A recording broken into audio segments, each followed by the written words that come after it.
സിനിമയിൽ മാത്രം ഒതുങ്ങി നിൽക്കുന്നൊരു കാര്യമല്ല അത്. മാധ്യമം വളരെ ശക്തമായ ഇസ്ലാമോഫോബിക് മീഡിയയാണ്. ഇസ്ലാമോഫോബിയയും ഇസ്ലാമും തമ്മിലൊരു ബന്ധമില്ല. മുസ്ലിങ്ങളല്ല ഇസ്ലാമോഫോബിയുടെ ഉൽപ്പാദകർ, അവരതിൻ്റെ വാഹകരാണ്. ഏതെങ്കിലും വളരെ സമൂഹത്തെ മുഴുവൻ പിടിച്ചുലയ്ക്കാവുന്നൊരു കാര്യം നടക്കുമ്പോൾ ഇസ്ലാമോഫോബിയ അതിൻ്റെ പീക്കിലെത്തുന്നതായിട്ട് ഞങ്ങൾ കാണുന്നത്. സിനിമ മാത്രമല്ല, സിനിമ, മാധ്യമങ്ങൾ, പത്രങ്ങൾ, വീക്കിലികൾ, ഇങ്ങനെ ഏത് മേഖലയിലും ഇസ്ലാമോഫോബിയ പ്രധാനപ്പെട്ട ഘടകം. താലിബാൻവൽക്കരണം നടക്കുന്ന ആരോപണം ഉണ്ടായിട്ടുണ്ട്. പാകിസ്ഥാൻ ചാരന്മാരാണ് അവിടെ മുഴുവൻ എന്ന് ആരോപണം ഉണ്ടായിട്ടുണ്ട്. അവിടെ ശരീഅത്താണ് അവിടെ നടപ്പിലാക്കുന്നതെന്ന് പറയുന്ന ആരോപണം ഉണ്ടായിട്ടുണ്ട്. ഇത് മുഴുവൻ മലപ്പുറത്തിൻ്റെ മേഖലയിൽ മലപ്പുറം മാഫിയ എന്ന പ്രയോഗം ഉണ്ടായിട്ടുണ്ട്. മലപ്പുറത്തെക്കുറിച്ച് ധാരാളം പ്രയോഗങ്ങൾ ഇങ്ങനെ ഈ മലപ്പുറം രൂപീകരണത്തിന് തൊട്ട് മുന്നു മുതൽ ആരംഭിക്കുകയും ഇന്ന് വരെ നടക്കുകയും ചെയ്യും. ഈ എല്ലാ ആരോപണങ്ങളും ഇന്ന് സജീവമാണ്. അസ്സലാമു അലൈക്കും വറഹ്മത്തുള്ളാഹി വബറകാതുഹു. മലബാർ എക്സ്പ്രസിൻ്റെ അപ്പർ ബർത്തിലിരുന്ന് ആ ചെറുപ്പക്കാരൻ തൻ്റെ കമ്പ്യൂട്ടറിൽ എന്തെല്ലാമോ ചെയ്തുകൊണ്ടിരിക്കുകയാണ്. കോട്ടയത്തെ മാമൻ മാപ്പിള ഹാളിൽ രാവിലെ അയാൾക്കൊരു പ്രൊഫഷണൽ കോൺഫറൻസിൽ, പ്രൊഫ്കോൺ എന്ന പേരിൽ എല്ലാവർക്കും പരിചയമുള്ള പ്രൊഫഷണൽ കോൺഫറൻസിൽ അയാൾക്കൊരു വിഷയം അവതരിപ്പിക്കാനുണ്ട്.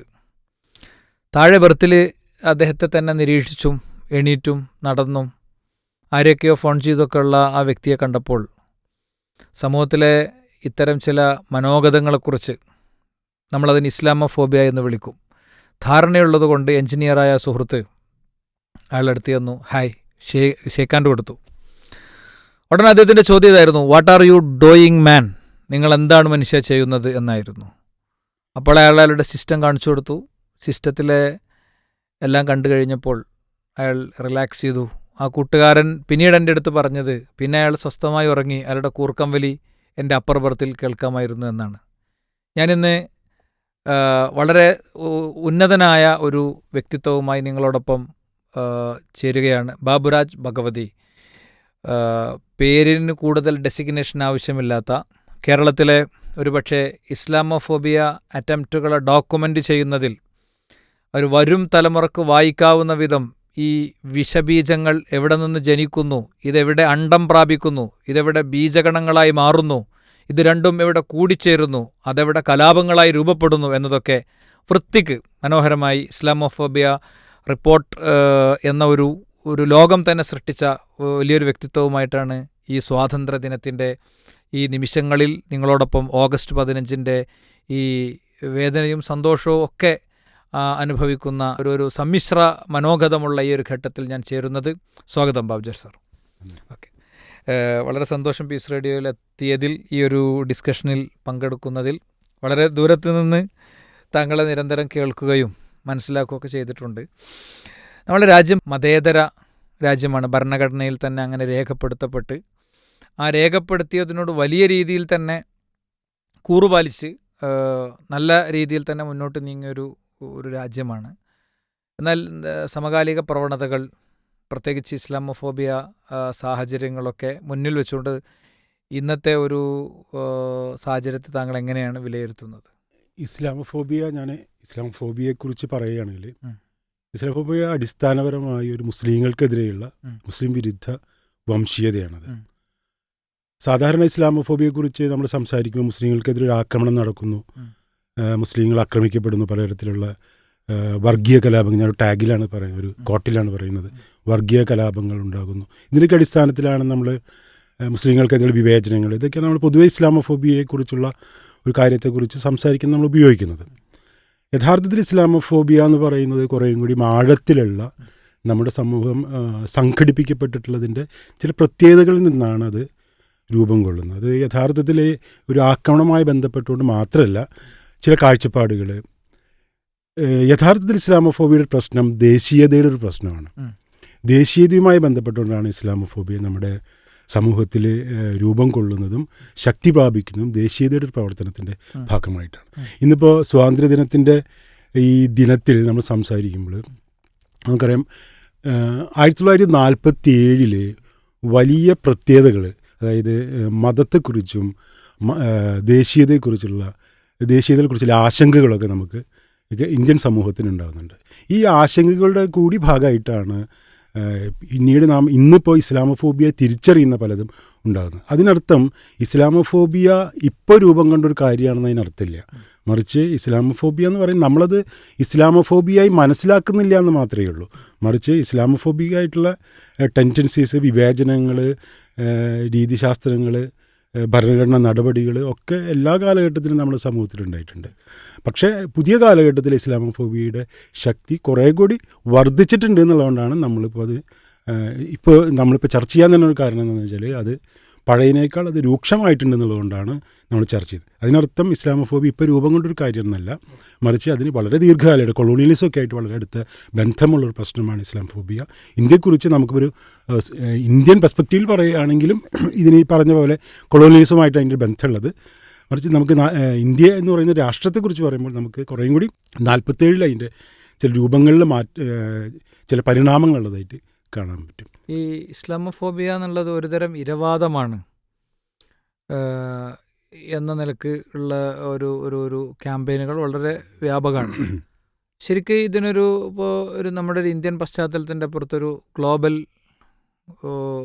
അവസ്ഥ ഇതിനുണ്ടല്ലോ. അപ്പോൾ ഒന്നുകൂടി ഈ വളരെ സാധാരണക്കാരെ മുന്നിൽ കണ്ടിട്ട് ഇസ്ലാമോഫോബിയ എന്താണ്, അതിനൊരു അനുപദം പറയുകയാണെങ്കിൽ അതെന്താണ്, അതിൻ്റെ ഒരു ഗ്ലോബൽ തലം എന്താണ്, അതല്ലെങ്കിൽ അത് രൂപപ്പെടുന്ന ഒരു സാഹചര്യം എന്താണ്? സാർ പറഞ്ഞു കൊളോണിയൽ കാലം മുതൽ അതിന് വേരുകളുണ്ട് എന്ന്. അതിന് ആ ഒരു ചരിത്രത്തിൻ്റെ ആ ഒരു പശ്ചാത്തലത്തിൽ കൂടി പോയിക്കൂടെ? തീർച്ചയായിട്ടും. അതായത് ഇതിന് പല തിയറികൾ ആളുകൾ പറയാറുണ്ട്. ഇപ്പോൾ ഉദാഹരണത്തിന് ഒറിയന്റലിസവുമായി ബന്ധപ്പെട്ടുകൊണ്ടുള്ള രീതികളുണ്ട്. 200 വർഷത്തെ ചരിത്രം പറയുന്നവരുണ്ട്, 500 വർഷത്തെ ചരിത്രം പറയുന്നവരുണ്ട്. എങ്കിലും പൊതുധാരണ അനുസരിച്ച് ഒരു അടിസ്ഥാനപരമായി മനുഷ്യർക്ക് ഇപ്പോൾ ഒരു മനുഷ്യനുണ്ടെങ്കിൽ അയാൾക്കൊരു രാഷ്ട്രീയം ചെയ്യാനുള്ള അവകാശം ഉണ്ടാവണം. ഏതൊരു മനുഷ്യനും രാഷ്ട്രീയം ചെയ്യാനുള്ള അവകാശം ഉണ്ടാവണം. പ്രശ്നങ്ങളെക്കുറിച്ച് അയാളുടെ അഭിപ്രായങ്ങൾ പറയാൻ, അവർക്ക് ഒന്നുചേരാനായിട്ട്, കൂടിച്ചേരാനായിട്ട്, സംഘടിക്കാനുള്ള, ഇങ്ങനെ പലതരം അവകാശങ്ങൾ എല്ലാ മനുഷ്യർക്കുണ്ട്. ആ സംഘടിക്കുക എന്ന് പറയുന്നത് പല രീതിയിലായിരിക്കാം, ഒറ്റ രീതിയിലായിരിക്കും എന്നല്ല ഈ സംഘാടനം എന്ന് പറയുന്നത്. അപ്പോൾ ഈ സംഘാടനത്തിനും അതുപോലെ തന്നെ അവർക്ക് പൊതുവിൽ നമുക്കതിനെ രാഷ്ട്രീയം ചെയ്യാമെന്ന് പറയാം. ഇപ്പോൾ വിവിധ സമുദായങ്ങൾ ഒരുമിച്ച് ചേർന്ന് പ്രവർത്തിക്കുന്നതിന് നമുക്കൊരു രാഷ്ട്രീയം ചെയ്യാമെന്ന്, അവരുടെ ഒരു കൂട്ടായ്മ ഉണ്ടാക്കി പ്രവർത്തിക്കുന്നത് നമുക്ക് രാഷ്ട്രീയം ചെയ്യാമെന്ന് പറയാം. ഇപ്പോൾ മുസ്ലിങ്ങളുടേതായിട്ടുള്ള സമുദായ സംഘടനകൾ ഉണ്ടാക്കേണ്ട അവകാശമുണ്ടെങ്കിൽ രാഷ്ട്രീയം ചെയ്യാനുള്ള അവകാശം ഉണ്ടാകും, അല്ലെങ്കിൽ അങ്ങനെ പറയാം നമുക്ക്. അപ്പോൾ രാഷ്ട്രീയം ചെയ്യാനുള്ള അവകാശം എന്നുള്ള രീതിയിലാണ് ഉള്ള ആളുകൾക്ക് മാത്രമാണ് സാധാരണ മനുഷ്യ പദവി നമ്മൾ അനുവദിച്ച് നൽകുക. അപ്പോൾ രാഷ്ട്രീയം ചെയ്യാൻ ഈ മനുഷ്യ പദവിയെക്കുറിച്ച് നമ്മൾ സങ്കല്പം എന്ന് വെച്ചാൽ രാഷ്ട്രീയം ചെയ്യാൻ അവകാശമുള്ള ആളുകൾക്കൊക്കെ മനുഷ്യ പദവി ലഭിച്ചതായിട്ട് നമ്മൾ കരുതും. എന്നാൽ രാഷ്ട്രീയം ചെയ്യാൻ അവകാശമില്ലാത്ത ആളുകളെ കുറിച്ച് നമ്മുടെ ഒരു അഭിപ്രായം അല്ലെങ്കിൽ കരുതപ്പെടുന്നത് അവർക്ക് മനുഷ്യ പദവി തന്നെയാണ് നഷ്ടപ്പെടുന്നത്. അപ്പോൾ യഥാർത്ഥത്തിൽ നമ്മളൊരു മനുഷ്യനെക്കുറിച്ചുള്ള പൊതുസങ്കല്പം രാഷ്ട്രീയം ചെയ്യാനുള്ള അവകാശമുള്ള ആളുകൾക്കൊക്കെ മനുഷ്യ പദവി ലഭിക്കുന്ന എന്നൊരു സങ്കല്പമാണ് നമുക്കുള്ളത്. അപ്പോൾ നമ്മൾ ഇന്ത്യയിൽ പരിശോധിക്കുകയാണെങ്കിൽ ഇന്ത്യയിൽ മുസ്ലിങ്ങളുടെ ഏറ്റവും കൂടുതൽ മുസ്ലിങ്ങൾ ആക്രമിക്കപ്പെടുന്നത് അവർക്ക് രാഷ്ട്രീയം ചെയ്യാനുള്ള അവകാശത്തിലാണ്. രാഷ്ട്രീയം ചെയ്യാനുള്ള അവകാശം എടുത്തു മാറ്റിക്കഴിഞ്ഞാൽ മുസ്ലിങ്ങൾക്ക് മനുഷ്യ പദവി തന്നെ നഷ്ടപ്പെടും. അപ്പോൾ മുസ്ലിം സംഘാടനത്തിനുള്ള ഈ പ്രതിബന്ധങ്ങളാണ് ഇന്ത്യയിലെ ഏറ്റവും പ്രധാനപ്പെട്ട പ്രശ്നങ്ങളിലൊന്ന്. ഇസ്ലാമോഫോബിയ ഞാൻ നേരത്തെ തുടങ്ങുമ്പോൾ തന്നെ പറഞ്ഞു, ഇസ്ലാമോഫോബിയ എന്ന് പറയുന്നത് മുസ്ലിങ്ങൾക്കെതിരെയുള്ള വംശീയതയാണ് ഇസ്ലാമോഫോബിയ എന്ന് പറയുന്നത്. അപ്പോൾ അവിടെ നമ്മളൊരു കാര്യം ആദ്യം പറയേണ്ടത് എന്താണ് വംശീയത എന്ന് പറയുന്നത് പറയേണ്ടതുണ്ട്. അപ്പോൾ നമുക്കറിയാം മുസ്ലിങ്ങളൊരു വംശമല്ല, മുസ്ലിങ്ങൾ ഒരു വംശമായിട്ടില്ല. പലതരം വിഭാഗങ്ങളിൽ നിന്നുള്ള ആളുകളുണ്ട്, പല രാജ്യങ്ങളിൽ നിന്നുള്ള പല പ്രവിശ്യകളിൽ നിന്നുള്ള മനുഷ്യരുണ്ട്, ഒക്കെ ഇസ്ലാമിൻ്റെ ഭാഗമായിട്ടുള്ള ആളുകളാണ്. അപ്പോൾ മുസ്ലിങ്ങൾക്കെതിരെയാണ് എങ്ങനെയാണ് വംശീയത രൂപം കൊള്ളുക? അപ്പോൾ യഥാർത്ഥത്തിൽ നമ്മൾ പഠനങ്ങൾ ചൂണ്ടിക്കാണിക്കുന്നത് ലോകത്തിൽ വംശമല്ല ആദ്യം ഉണ്ടാകുന്നത്, വംശീയതയാണ് ആദ്യം ഉണ്ടാകുന്നത്. ഇപ്പോൾ ഒരു ഉദാഹരണം, പൊതുവേ നമ്മൾ പറയുന്നൊരു ഉദാഹരണം, നമ്മുടെ നാട്ടിൽ ബംഗാളികൾ എന്ന് നമ്മൾ സാധാരണ ഉപയോഗിക്കുന്ന ഒരു വാക്കാണ് ബംഗാളികൾ. യഥാർത്ഥത്തിൽ ഈ ബംഗാളികളൊന്നും ബംഗാളിൽ നിന്ന് വന്നവരല്ല. പലരും യുപിയിൽ നിന്ന് വന്നവരാണ്, ചിലർ ഒറീസയിൽ നിന്ന് വന്നവരാണ്, ജാർഖണ്ഡിൽ നിന്നുണ്ട്, ഛത്തീസ്ഗഡിൽ നിന്ന് വരുന്ന ആളുകളാണ്. ഇവരൊക്കെ നമ്മുടെ നാട്ടിൽ അറിയപ്പെടുന്നത് ബംഗാളികളെന്നാണ്. ഈ ബംഗാളി എന്ന് പറയുമ്പോൾ മലയാളി സമൂഹത്തിന് ഒരു പുച്ഛമുണ്ട്, അത് കൊണ്ടുവരുന്നൊരു മാതൃകയുണ്ട്. ഈ ബംഗാളികൾക്ക് നമുക്കൊരു സംശയമുണ്ട്, അവർക്കൊരു മണമുണ്ടോ എന്നൊക്കെ സംശയമുണ്ട്, അവർക്ക് വൃത്തിയുണ്ടോ എന്നൊക്കെ സംശയമുണ്ട്, അവരിൽ കുറേ ആളുകൾ ക്രിമിനലുകളാണെന്ന് നമുക്ക് സംശയമുണ്ട്. ഇതൊക്കെ നമ്മൾ ബംഗാളി എന്ന് പറയുന്ന ഒരു രൂപത്തിൽ വെച്ചിട്ടാണ് നമ്മൾ പറയുന്നത്, ഒരു മാതൃക ഉണ്ടാക്കിയത്. അപ്പോൾ ബംഗാളി യഥാർത്ഥത്തിൽ റിയാലിറ്റി ആയിട്ടൊരു ബന്ധമൊന്നുമില്ല അതിന്, മറിച്ച് അത് ബംഗാളിൽ നിന്നല്ല എന്നുള്ളത് നമുക്കറിയാം. റിയാലിറ്റി ആയിട്ടൊരു ബന്ധവുമില്ല. പക്ഷേ റിയാലിറ്റി ആയിട്ട് ബന്ധമില്ലാത്ത ബംഗാളികളിലൂടെ നമ്മളൊരു വംശീയ ചിന്ത രൂപം കൊടുക്കുകയാണ്. ഞാനൊരു ഉദാഹരണം പറഞ്ഞാൽ വംശീയ ചിന്ത രൂപം നൽകിയിരിക്കുകയാണ്. ബംഗാളിക്കൊരു മാതൃക. ഈ മാതൃകയിലൂടെ നമ്മുടെ മനസ്സിൽ കുറേ കാര്യം, ബംഗാളി എന്ന് പറയുമ്പോൾ തന്നെ സ്വിച്ചിട്ട പോലെ കുറേ കാര്യങ്ങൾ വരും. ഇനി ഇതൊക്കെ ഈ പറഞ്ഞൊക്കെ അതിൻ്റെ ഒപ്പം വരുന്നതാണ്, സ്വിച്ചിട്ട പോലെ വരുന്ന കാര്യങ്ങളതൊക്കെ. ഇത് പണ്ട് മദ്രാസികളിൽ നിന്ന് ബോംബെയിലുള്ള ആളുകളൊക്കെ എൻ്റെ ചെറുപ്പകാലത്ത് പറയുന്നത് കേട്ടിട്ടുണ്ട്. എല്ലാവരും മദ്രാസികൾ എന്നാണ് വിളിക്കുക, മലയാളികളെ മദ്രാസി. നമ്മൾ മദ്രാസികളല്ലല്ലോ, വേണമെങ്കിൽ പറയാം നമ്മൾ മദ്രാസ് സ്റ്റേറ്റിൻ്റെ ഭാഗമായിട്ടുള്ള ആളുകളാണെന്ന് വേണമെങ്കിൽ പറയാം. പക്ഷേ ഈ കേരളത്തിലെ മലബാർ ജില്ല മാത്രമാണ് മദ്രാസ് സ്റ്റേറ്റിൻ്റെ ഭാഗം. അപ്പോൾ ഉത്തരേന്ത്യക്കാരെ മുഴുവൻ ദക്ഷിണേന്ത്യക്കാരെ പൊതുവെ മദ്രാസി എന്നാണ് വിളിക്കുക. ഈ മദ്രാസി എന്ന് പറയുന്ന വിളിയുടെ ഉള്ളിൽ ഒരു നേരത്തെ പറഞ്ഞ പോലെ ഒരു വംശീയതയുടെ ഒരു ചിഹ്നങ്ങൾ ഒളിഞ്ഞിരിപ്പുണ്ട്. അതുപോലെ തന്നെ ബംഗാളി എന്ന് പറയുന്ന പ്രയോഗത്തിലും വംശീയ ചിന്ത രൂപങ്ങൾ. അപ്പോൾ ബംഗാളി എന്ന് പറയുന്ന ഈ വംശീയതയ്ക്ക് ഒരു വംശമായിട്ട് ബന്ധമൊന്നുമില്ല. അല്ലാതെ തന്നെ ബംഗാളി എന്ന് പറയുന്നൊരു വംശീയത രൂപം കൊള്ളാം. അതാണ് ഞാൻ നേരത്തെ പറഞ്ഞത്, വംശമുണ്ടാവുന്നത് വംശീയവൽക്കരണത്തിൻ്റെ ഭാഗമായിട്ടാണ്. അതുപോലെ മുസ്ലിങ്ങൾ വംശീയവൽക്കരിക്കപ്പെടുകയാണ് ചെയ്യുന്നത്. മുസ്ലിങ്ങൾക്ക് ചില പൊതു രൂപങ്ങളുണ്ട്, നമുക്കറിയാം എല്ലാ മുസ്ലിങ്ങൾക്കും അവരുടേതായുള്ള പ്രത്യേകതകളുണ്ട്. എൻ്റെ മുടി കറുത്തിട്ടാണ്, വേറൊരാൾ മുടി വെളുത്തിട്ടാണ്, വേറൊരാൾ ചുവന്നിട്ടാണ്, പല വ്യത്യാസങ്ങളുണ്ടാവും. സ്കിൻ ടോണുകളിൽ വ്യത്യാസം ഉണ്ടാവും, കണ്ണുകളിൽ വ്യത്യാസം ഉണ്ടാവും, മൂക്കിൽ വ്യത്യാസം ഉണ്ടാവും, പലതരം വ്യത്യാസങ്ങളുണ്ടാവും. പക്ഷേ ഈ വ്യത്യാസങ്ങളൊന്നും പരിഗണിക്കാതെ മുസ്ലിങ്ങളെ ഒരൊറ്റ അച്ചിലുള്ള ഒരു പർട്ടിക്കുലർ വംശമായിട്ട് നമ്മളതിനെ മനസ്സിലാക്കാൻ തുടങ്ങും. അപ്പോൾ അങ്ങനെ മനസ്സിലാക്കാൻ തുടങ്ങുമ്പോൾ എന്താണെന്ന് വെച്ചാൽ, ഒരു കുറ്റം ചെയ്യുന്ന ഒരു മുസ്ലിമിൻ്റെ എവിടെയെങ്കിലും ഒരു മുസ്ലിം കുറ്റം ചെയ്തിട്ടുണ്ടെങ്കിൽ ആ കുറ്റം മുഴുവൻ എല്ലാ മുസ്ലിങ്ങൾക്കും ബാധകമായിട്ട് മാറും. എവിടെയെങ്കിലും ഒരു പ്രശ്നം ഉണ്ടാവുകയാണെങ്കിൽ ആ പ്രശ്നങ്ങൾ മുഴുവൻ ഇതേ മുസ്ലിമിൻ്റെ ഭാഗമായിട്ട് മാറും. ഇപ്പോൾ ഒരു മതം മാറാൻ ആവശ്യപ്പെട്ടതിൻ്റെ അടിസ്ഥാനത്തിൽ ഇപ്പോൾ നമ്മൾ അതിനെക്കുറിച്ച് കേട്ടു. അപ്പോൾ യഥാർത്ഥത്തിൽ അയാളായിട്ട് ഇവിടെ ഇരിക്കുന്ന സാധാരണ മുസ്ലിങ്ങൾക്ക് അയാൾ അറിയുക പോലും ചെയ്യില്ല. പക്ഷേ അയാൾ ചെയ്ത ഒരു കാര്യത്തെക്കുറിച്ച് പോലും ഇന്ന് നമ്മൾ മറുപടി പറയേണ്ട തരത്തിലേക്ക് കാര്യങ്ങൾ മാറിയിട്ടുണ്ട്. ഇത് മുസ്ലിങ്ങൾക്കെതിരെ ഉണ്ടാകുന്ന, മുസ്ലിങ്ങളെ വംശീയവൽക്കരണത്തിന് വിധേയമാക്കുക. ഇങ്ങനെ വംശീയവൽക്കരിക്കപ്പെട്ട എന്താ കുഴപ്പമെന്ന് വെച്ചാൽ, അയാൾ ഒരു മനുഷ്യനല്ലാണ്ടായിട്ട് മാറും. അയാളെക്കുറിച്ചുള്ള മനുഷ്യൻ്റെ രീതിയിൽ അയാൾ പരിഗണിക്കാതാവും. അപ്പോൾ യഥാർത്ഥത്തിൽ ഇന്ത്യൻ മുസ്ലിങ്ങൾ അനുഭവിക്കുന്നത് വംശീയതയ്ക്ക് വിധേയമായിക്കൊണ്ടിരിക്കുകയാണ്. അപ്പോൾ യഥാർത്ഥത്തിൽ ഈ വംശീയതയ്ക്ക് എവിടെയൊക്കെ വിധേയമാവുന്നു അവിടെയൊക്കെ ഇതുണ്ടാവാം. അപ്പോൾ ഇന്ത്യയെ സംബന്ധിച്ചിടത്തോളം ഇന്ത്യയിലെ മുസ്ലിങ്ങൾ വംശീയവൽക്കരണത്തിന് വിധേയമാക്കിയിരിക്കുകയാണ്. അതിൻ്റെ ഭാഗമായിട്ടാണ് നമ്മളിന്ന് കാണുന്ന പലതരത്തിലെ ഇസ്ലാമോഫോബിക്കായിട്ടുള്ള രൂപകങ്ങൾ. ഞാൻ രൂപകങ്ങൾ ഉദ്ദേശിക്കുന്നത് ഏതെങ്കിലും ഒരു മുസ്ലിം ചെയ്യുന്നത് എല്ലാവർക്കും ബാധകമാവുന്ന തരത്തിൽ ഉള്ള ചില രൂപകങ്ങൾ, മാതൃകകൾ ഒക്കെ രൂപം കൊള്ളുകയും അതിന് ചില അർത്ഥങ്ങൾ നൽകുകയും ഒക്കെ ചെയ്യുന്നത്. അപ്പോൾ നമുക്ക് വേറൊരു കാര്യം അറിയാം. ഇപ്പോൾ ഇസ്ലാമോഫോബിയുടെ രീതിയിൽ പരിശോധിച്ചാൽ, ഇസ്ലാം എന്ന് പറയുന്നത് മുസ്ലിങ്ങളെ സംബന്ധിച്ചിടത്തോളം ഒരു ഇസ്ലാമുണ്ട്. മുസ്ലിങ്ങൾ ഇസ്ലാം എന്ന് പറയുന്നതിലൂടെ അത് എല്ലാ മുസ്ലിങ്ങളും ഒരേ കാര്യമായിരിക്കില്ല പറയണമെന്ന്. അതുകൊണ്ടാണല്ലോ വിവിധ പ്രസ്ഥാനങ്ങളൊക്കെ ഉണ്ടാകുന്നത്, പല ചിന്താധാരകൾ ഉണ്ടാകുന്നത്. അപ്പോൾ അതിനുള്ളിൽ തന്നെ പലതരത്തിലുള്ള വേർതിരിവുകളും പലതരത്തിലുള്ള സംവാദങ്ങളൊക്കെ മുസ്ലിങ്ങൾക്കിടയിൽ ഇസ്ലാമിനെ കുറിച്ച് തന്നെ നിലവിലുണ്ട്. പക്ഷേ ഇസ്ലാമോഫോബിയ ഇസ്ലാമിനെ കാണുന്നത് അങ്ങനെയല്ല. ഇസ്ലാമോഫോബിക്കായിട്ട് ഉള്ള ഒരാൾ ഇസ്ലാമിനെ കാണുന്നതും ഒരു മുസ്ലിം ഇസ്ലാമിനെ കാണുന്നതും ഒരുപോലെയല്ല. മുസ്ലിമിനെ ഇസ്ലാമിനെ കാണുന്നതിനെ കുറിച്ച് പലതരം ധാരണകളും ചർച്ചകളും ചിന്തകളും ഒക്കെ ഉണ്ടാവും. പക്ഷേ ഇസ്ലാമിനെ കാണുന്നത് അത് ഇസ്ലാമോഫോബിയ നിർവചിക്കുന്ന ഒരു ഇസ്ലാമാണ്. അപ്പോൾ അതിൽ നിന്ന് ഒരു കാര്യം നമുക്ക് മനസ്സിലാക്കേണ്ട ഒരു സംഗതി എന്താണെന്ന് വെച്ചാൽ, ഇസ്ലാമോഫോബിയയ്ക്ക് യഥാർത്ഥത്തിൽ ഇസ്ലാമുമായിട്ട് യാതൊരു ബന്ധവുമില്ല. ഇസ്ലാമുമായി ബന്ധപ്പെട്ടൊരു കാര്യമല്ല ഇസ്ലാമോഫോബിയ, മറിച്ച് ഇസ്ലാമിന് പുറത്തുള്ളൊരു കാര്യമാണ്. ഇസ്ലാമിനെ കുറിച്ചുള്ള മറ്റൊരാളുടെ ഒരു ചിന്തയാണ് ഇസ്ലാമോഫോബിയ രൂപം കൊള്ളുന്നത്. അപ്പോൾ അതാണ് ഞാൻ നേരത്തെ പറഞ്ഞത്, ഇസ്ലാമോഫോബിയ ഒരു വംശീയ ചിന്തയാണ്. ഓക്കെ, അപ്പോൾ ഇതിൽ ഇപ്പം നമ്മൾ മൊത്തം ഇന്ത്യയിൽ അല്ലെങ്കിൽ ലോകത്ത് അല്ലെങ്കിൽ കേരളത്തിൽ ഇങ്ങനത്തെ ഒരു തരം നരേഷൻ, ഇങ്ങനത്തെ ഒരു തരം ഒരു സാറ് പറഞ്ഞതുപോലത്തെ ഒരു തരം ചിന്ത അത് രൂപപ്പെടുത്തിയെടുക്കുന്നത് അതിൻ്റെ ഒരു സീസൺ ഏതാണ്, അല്ലെങ്കിൽ അതിൻ്റെ ഒരു അവർ ആദ്യം ഇത്തരം ഒരു മേഖലയിൽ ചിന്തിച്ചവർ അതിന് കണ്ട റീസൺ എന്താണ്, അങ്ങനെ എന്തെങ്കിലും ഒരു ഡാറ്റ നമുക്ക് പ്രൊവൈഡ് ചെയ്യാൻ കഴിയുമോ? ഇപ്പം നമ്മൾക്ക് ഇന്ത്യ രൂപം കൊള്ളുന്നതുമായി ബന്ധപ്പെട്ടുകൊണ്ട് ഉള്ള ആ ഒരു കാലം കൊണ്ട് വേണമെങ്കിൽ നമുക്ക് ആലോചിക്കാം. 1947 ഇന്ത്യ സ്വതന്ത്രമാവുന്ന സമയത്ത് വിവിധ തരത്തിലുള്ള ഞങ്ങൾ ഇസ്ലാമോഫോബിയ പഠനങ്ങൾ ഒരു കാര്യം പറയട്ടെ, ഒരു ആമുഖത്തിൽ പറഞ്ഞെന്ന് വ്യത്യസ്തമായിട്ട് ഇത് വ്യക്തിപരമായി ചെയ്യുന്നൊരു കാര്യമില്ല. ഇസ്ലാമോഫോബിയ റിപ്പോർട്ട് ധാരാളം ആളുകൾ, ധാരാളം വിവിധ വിഭാഗങ്ങളായിട്ടുള്ള തരത്തിലുള്ള ആളുകളൊക്കെ ഒരുമിച്ച് ചേർന്ന് നടക്കുന്ന ഒരു റിപ്പോർട്ടാണ്. യുക്തിവാദികൾ മുതൽ യുക്തിവാദികളും ഇസ്ലാമോഫോബിയ റിപ്പോർട്ട് തയ്യാറാക്കുന്നതിന് ഭാഗമാണ്. യുക്തിവാദിയായിട്ടുള്ള ആളുകൾ പോലും ഇതിൻ്റെ ഉള്ളിലുണ്ട്. സ്ത്രീകളുണ്ട്, പുരുഷന്മാരുണ്ട്, ക്രിസ്ത്യാനികളുണ്ട്, സവർണരുണ്ട്, അവർണരുണ്ട്, ദലിതരുണ്ട്, മുസ്ലിങ്ങളുണ്ട്, മുസ്ലിം സ്ത്രീകളുണ്ട്. അങ്ങനെ ഒരു വലിയൊരു വിഭാഗം ആളുകളെ ഉൾപ്പെടുന്ന ഒരു അങ്ങനെയാണ് ഇസ്ലാമോഫോബിയ റിപ്പോർട്ട് തയ്യാറാക്കുന്നത്. അപ്പോൾ ഞാൻ പറഞ്ഞെന്ന് മാത്രം.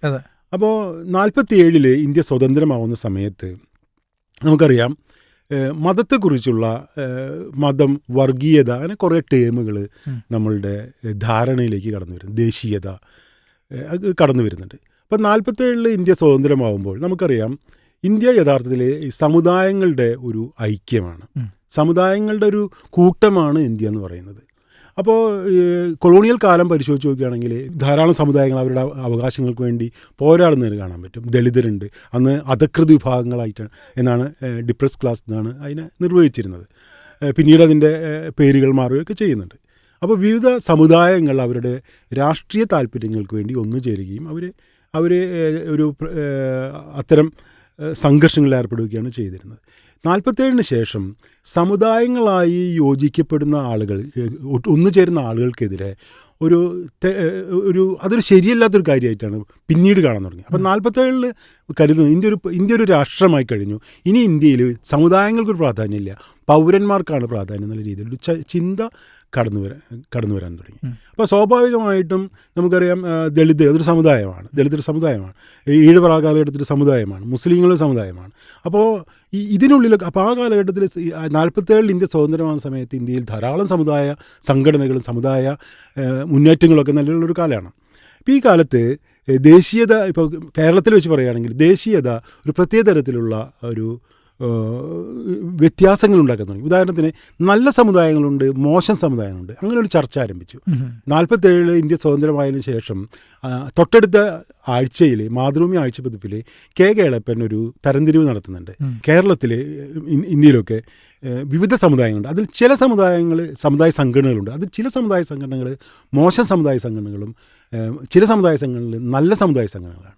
അപ്പോൾ അദ്ദേഹം ഒരു തരംതിരിവ് വരുത്താണ്. എന്താ നല്ല സമുദായ സംഘടന? ദേശീയതയോട് യോജിക്കുന്ന സമുദായ സംഘടനകളൊക്കെ നല്ല സമുദായ സംഘടനകളാണ്, ദേശീയതയോട് വിയോജിക്കുന്ന സമുദായ സംഘടനകളൊക്കെ മോശം സമുദായ സംഘടനകളാണ്. അപ്പോൾ എന്താ അങ്ങനെ പറയാൻ കാരണം എന്ന് വെച്ചാൽ ആ കാലഘട്ടത്തിൽ കേരളത്തിലെ കാര്യം പറഞ്ഞു കഴിഞ്ഞാൽ ഈഴവരൊക്കെ ഇന്ത്യ ഉണ്ടാവണമെന്നുള്ള കാര്യത്തിൽ അവർക്ക് വലിയ താല്പര്യമൊന്നും ഉണ്ടായിരുന്നില്ല. ഉദാഹരണം പറയുകയാണെങ്കിൽ നമ്മളുടെ തിരുവിതാംകൂറിൽ SNDP എടുത്ത സമീപനം തിരുവിതാംകൂർ ഇന്ത്യൻ ദേശീയതയിൽ ചേരണം എന്നുള്ള കാര്യത്തിൽ SNDPയുടെ പൊസിഷൻ അതൊരു റഫറൻഡത്തിലൂടെ ചെയ്യണമെന്നാണ്. എല്ലാവരും ഇന്ത്യയിൽ ചേരണമെന്ന് പറഞ്ഞ സമയത്ത് SNDP ഈഴവരുടെ ഒരു പ്രധാനപ്പെട്ട ശബ്ദമായ SNDP പറഞ്ഞിരുന്നു, ഞാൻ അവരെ കുറ്റം പറയാനല്ല പറയുന്നത്, അവർ പറയുന്നത് ഇന്ത്യൻ ദേശീയതയിൽ ചേരണമെന്നുള്ളത് ജനങ്ങൾ തീരുമാനിക്കട്ടെ എന്നാണ്. അതാണ് അവരുടെ പൊസിഷനായത്. അപ്പോൾ ദേശീയത എന്ന് പറയുന്നത് ഒരു ഏക ഓപ്ഷനായിട്ടല്ല അവർ കണ്ടിരുന്നത്. അങ്ങനെ ഒരുപാട് ഓപ്ഷനുകൾ ഒരു ഓപ്ഷനായിട്ടാണ് ഈഴവറായ സമയത്ത് കണ്ടിരുന്നത്. അപ്പോൾ എന്നാൽ NSS അങ്ങനെയല്ല. NSS കരുതിയിരുന്നത് ദേശീയത എന്ന് പറയുന്നത് വളരെ പ്രധാനപ്പെട്ട. അപ്പോൾ ഇന്ത്യൻ ദേശീയതയുടെ ഒരു സ്വഭാവം, അതിനൊരു സവർണ്ണ സ്വഭാവം എല്ലാ കാലഘട്ടത്തിലും ഉണ്ട്. ഇന്ത്യൻ ദേശീയത ഒരു സവർണ്ണ സ്വഭാവത്തിൽ രൂപപ്പെട്ടിട്ടുള്ള ഒരു എൻറ്റിറ്റിയാണ്. അതിനെക്കുറിച്ചാണ് സഹോദരൻ അയ്യപ്പൻ പണ്ട് പറഞ്ഞിട്ടുള്ളത്. യഥാർത്ഥത്തിൽ ദേശീയത എന്ന് പറഞ്ഞു കഴിഞ്ഞാൽ സവർണൻ്റെ സാമുദായികതയാണ് ദേശീയത എന്നാണ് സഹോദരൻ അയ്യപ്പൻ അതിനെക്കുറിച്ച് പറഞ്ഞത്. അതായത് സവർണൻ്റെ സാമുദായികതയെക്കുറിച്ചാണ് നമ്മൾ ദേശീയത എന്ന് പറയുന്നത്. അപ്പോൾ അവർണൻ്റെ സാമുദായികതയോ അതാണ് വർഗീയത. അപ്പോൾ 47 നമ്മളൊരു തീരുമാനം എടുത്തു, അല്ലെങ്കിൽ ഇന്ത്യൻ ദേശീയവാദികൾ പറഞ്ഞു ദേശീയതയോട് ഒട്ടി നിൽക്കുന്ന ആളുകളുടെ സാമുദായികത നല്ലതാണെന്നും ദേശീയതയോട് നിങ്ങൾക്ക് എന്തെങ്കിലും വിയോജിപ്പുണ്ടെങ്കിൽ അതൊക്കെ വർഗീയതയാണെന്നും അവർ തീരുമാനമെടുത്തു. അപ്പോൾ ആ സമയത്ത് വർഗീയവാദികൾ ആരൊക്കെയാണ്? അപ്പോൾ അങ്ങനെ പറയുമ്പോൾ ആരൊക്കെയാണ് വർഗീയവാദികൾ? വർഗീയവാദി എന്ന് പറയുന്നത് അവർണരുടെ മിക്കവാറും സംഘടനകൾ വർഗീയവാദികളാണ്. കാരണം അവർക്ക് സവർണ ദേശീയതയോട് വലിയ വിയോജിപ്പുണ്ട്. അതുകൊണ്ടാണ് സഹോദരൻ അയ്യപ്പൻ അങ്ങനെ പറയുന്നത്. മൂപ്പര് പലപ്പോഴും പറഞ്ഞിരുന്നു, നമ്മൾ ഇന്ത്യൻ ദേശീയതയിൽ ചേരുന്നതിനെ കുറിച്ചുള്ള വളരെ വ്യത്യസ്തമായ അഭിപ്രായം അദ്ദേഹത്തിനുണ്ടായിരുന്നത്. അപ്പോൾ സവർണ ദേശീയതയോട് രാജിയാകാൻ എല്ലാ ആളുകളും വർഗീയവാദികളായി ചിത്രീകരിക്കപ്പെട്ടു. അപ്പോൾ ആ സമയത്ത് ഈഴവർ, കേരളത്തെ സംബന്ധിച്ച് പറയുകയാണെങ്കിൽ ഈഴവർ വർഗീയവാദികളാണ് അങ്ങനെ നോക്കുമ്പോൾ. സ്വാഭാവികം അങ്ങനെ പല സംഘടനകളും വർഗീയവാദികളാണ്. NSS വർഗീയവാദികളല്ല. കാരണം അവർ ദേശീയതയോടെ ഒട്ടി നിൽക്കുന്ന ആളുകളാണ്. സ്വാഭാവികമായും മുസ്ലിങ്ങൾ എന്താവണം? മുസ്ലിങ്ങൾക്ക് നമുക്കറിയാം, മുസ്ലിങ്ങൾക്കും കമ്മ്യൂണിസ്റ്റുകൾക്കും ഒരു പ്രത്യേകതയുണ്ട്. മുസ്ലിങ്ങൾ ഒരു പ്രത്യേക തരത്തിലുള്ള സാർവദേശീയതയിൽ വിശ്വസിക്കുന്നവരാണ്. ഈ പ്രത്യേകത കമ്മ്യൂണിസ്റ്റുകൾക്കുണ്ട്. കമ്മ്യൂണിസ്റ്റുകൾക്ക് ഈ ഒരു പ്രതിസന്ധി അവരുടെ ചരിത്രത്തിൽ, കാരണം അവർക്ക് ഈ ദേശീയത എന്ന് പറയുന്നത് അവരെ പൂർണ്ണതയിലുള്ളൊരു കാര്യമായിട്ട് അവർ കരുതുന്നില്ല. കാരണം അവർ സാർവദേശീയവാദികളാണ്. ഞാൻ മനസ്സിലാക്കുന്നിടത്തോളം, ഞാൻ ഇസ്ലാമിനെ കുറിച്ച് ഒരുപാട് പഠിച്ച ഒരാളല്ല, പക്ഷെ ഞാൻ മനസ്സിലാക്കുന്നത് യൂറോപ്പിലുള്ളൊരു മുസ്ലിമിനെയും ഏഷ്യക്കാരനെയും മുസ്ലിം തമ്മിൽ വേർതിരിക്കണമെന്ന് ഒരു മുസ്ലിം വിചാരിക്കുന്നില്ല. അയാളെ സംബന്ധിച്ചിടത്തോളം അത് ആഗോളമായൊരു സങ്കല്പമായിട്ടുള്ളത്. അപ്പോൾ ദേശീയത മുസ്ലിങ്ങൾക്കും ചില ഘട്ടങ്ങളിൽ ഒരു പ്രതിസന്ധി ഉണ്ടാകും, കമ്മ്യൂണിസ്റ്റുകൾക്കും പ്രതിസന്ധി ഉണ്ടാകും. അപ്പോൾ സ്വാഭാവികമായും ഇവിടെ നേരത്തെ പറഞ്ഞ കീഴാള സമുദായങ്ങൾക്കും ഇതേ പ്രതിസന്ധി ഉണ്ട്, നമുക്കറിയാലോ. അപ്പോൾ ഈ സമയത്താണ് നമ്മൾ ദേശീയതയെക്കുറിച്ചുള്ള ഒരു സാമുദായികതയെക്കുറിച്ചുള്ള സങ്കല്പം ഉണ്ടാകുന്നത്. ഈ സാമുദായികതയെക്കുറിച്ചുള്ള സങ്കല്പത്തിൽ കൂടിയാണ് വർഗീയത എന്ന് പറയുന്ന ഒരു ടേം നമ്മൾ ഡിഫൈൻ ചെയ്യുന്നത്. ഈ ടേമിൽ ആ കാലഘട്ടത്തിൽ ഈഴവരൊക്കെ ഉൾപ്പെട്ടിരുന്നെങ്കിലും, മുസ്ലിങ്ങളുടെ ഒപ്പം ഈഴവരൊക്കെ ഉൾപ്പെട്ടിരുന്നെങ്കിലും, കുറേ കഴിയുമ്പോൾ ദേശീയതയോട് കീഴാള സമുദായങ്ങളിൽ പലരും രാജിയാവാൻ തുടങ്ങി. ദേശീയതയുമായിട്ട് അവർ കണക്റ്റഡ് ആവുകയും, വേറൊരു തരത്തിൽ പറഞ്ഞു കഴിഞ്ഞാൽ ഈഴവരിലൊരു ഹിന്ദു ആണെന്നുള്ളൊരു ബോധം രൂപം കൊള്ളുന്നു. പല കീഴാള ജാതികളിലും തങ്ങൾ ഹിന്ദുക്കളാണെന്നുള്ള ബോധം കടന്നു വരുന്നു. ഇതൊക്കെ ദേശീയതയും കൂടി കണക്റ്റഡാണ്. ഈ കീഴാള സമുദായങ്ങൾ ഹിന്ദുക്കളാണെന്ന് പറയുന്നതിൽ ദേശീയത കൂടി കണക്റ്റഡ് ആയിട്ടാണ് അവരങ്ങനെ ആവുന്നത്. അപ്പോൾ സ്വാഭാവികമായും അവശേഷിക്കുന്നത് മുസ്ലിങ്ങളാണ്. കാരണം അവരെ സംബന്ധിച്ചിടത്തോളം ഹിന്ദു ആകാൻ കഴിയില്ല. അപ്പോൾ എന്താ സംഭവിക്കുക? ബാക്കി ആൾക്കാരൊക്കെ ദേശീയതയുടെ ആ വലിയൊരു വണ്ടിയുടെ ഭാഗമാണ്, വലിയ തീവണ്ടിയുടെ ഭാഗമായിട്ട് മാറുന്നു. അപ്പോൾ അവർ സ്വാഭാവികമായിട്ടും വർഗീയത എന്ന ടൈമിന് നേരത്തെ 1932 മാതൃഭൂമി ഒരു വാക്ക് ഉപയോഗിക്കുന്നുണ്ട്. നമ്മളൊക്കെ വർഗീയ ഉത്കർഷേച്ചുള്ള ആളുകളായിരിക്കണം എന്നാണ് പറയുന്നത്.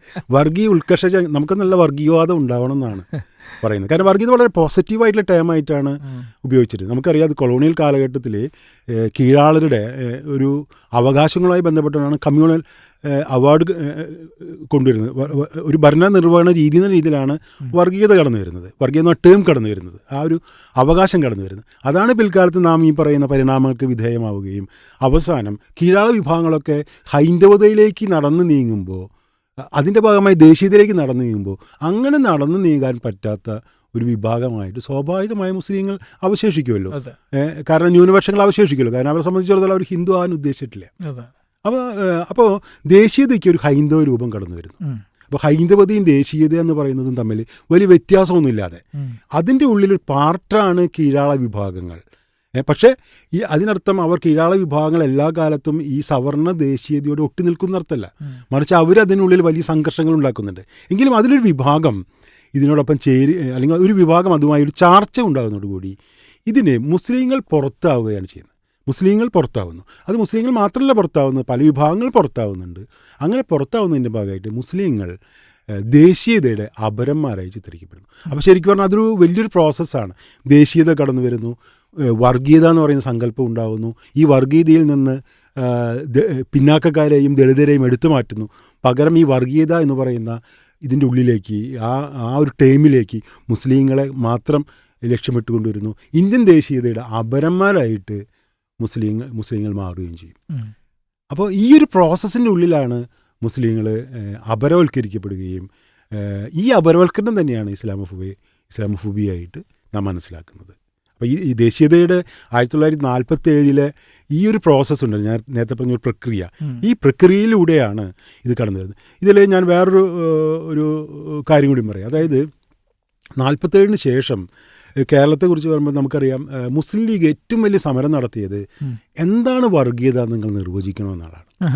അതായത് ദേശീയതയെക്കുറിച്ചുള്ള ചർച്ച നടക്കുന്ന സമയത്ത് മുസ്ലിം ലീഗിനെ വർഗീയവാദി എന്നാണ്, വർഗീയ സംഘടന എന്നാണ് വിശകലനം ചെയ്തിരുന്നത്, പ്രചരിപ്പിച്ചിരുന്നത്. ആ സമയത്ത് മുസ്ലിം ലീഗിൻ്റെ നേതാക്കൾ, കോൺഗ്രസ് ഉൾപ്പെടെ ഈ സമയത്ത് ദേശീയോദ്ഗ്രഥന സമിതിയിൽ 60കളിൽ ദേശീയോദ്ഗ്രഥന സമിതിയിൽ മുസ്ലിം ലീഗിൻ്റെ നേതാക്കന്മാർ പറഞ്ഞു, നിങ്ങളിങ്ങനെ വർഗീയത എന്ന് ഇടയ്ക്കിടയ്ക്ക് ഉപയോഗിക്കരുത്, വർഗീയത എന്താണെന്ന് നിങ്ങൾ നിർവചിക്കണം. അപ്പോൾ നിങ്ങൾക്ക് നിർവചിക്കാത്തിടത്തോളം കാലം ഞങ്ങൾ എന്ത് ചെയ്താലും അത് വർഗീയതയാണ്. അതായത് മുസ്ലിം ആയിട്ടുള്ള ഒരാൾ എന്ത് ചെയ്താലും അതിനെ വിളിക്കുന്നൊരു പേരാണ് വർഗീയത. കാരണം വർഗീയതയ്ക്ക് പ്രത്യേകിച്ച് അർത്ഥമൊന്നുമില്ല. മുസ്ലിം എന്താ ചെയ്യുന്നത് അതിന് വർഗീയത എന്ന് വിളിക്കാം. രീതിയിലൊരു കാഴ്ചപ്പാട് വരുമ്പോൾ 60കളിൽ മുസ്ലിം ലീഗ് ആവശ്യപ്പെടുന്നുണ്ട്, നിങ്ങൾ വർഗീയതയെ നിർവചിക്കണം. ആ നിർവചിക്കാതിരിക്കുന്നത് മുസ്ലിങ്ങളെ എന്താ പറയുക, മുസ്ലിങ്ങളെ അപരവൽക്കരിക്കുന്നതിന്, മുസ്ലിങ്ങളുടെ എല്ലാ പ്രവൃത്തിയെയും മോശമായി ചിത്രിക്കുന്ന ഒരു ഭാഗമാണെന്നുള്ളൊരു കാഴ്ചപ്പാടൊക്കെ ആ സമയത്ത് കടന്നു വരും. അപ്പോൾ ഇങ്ങനെ ഒരു വലിയൊരു പ്രോസസ്സിലൂടെയാണ് ഇസ്ലാമോഫോബിയ ഇന്ത്യൻ ദേശീയതയ്ക്കുള്ളിൽ പ്രവർത്തിക്കുന്നത്. ഓക്കെ, ഒരു വളരെ പിന്നോട്ട് പോയി ചരിത്രത്തെ അപഗ്രഥിച്ച് വിഷയത്തിന് നല്ലൊരു ക്ലാരിറ്റി വന്നതിലുള്ള സന്തോഷം രേഖപ്പെടുത്തുകയാണ്.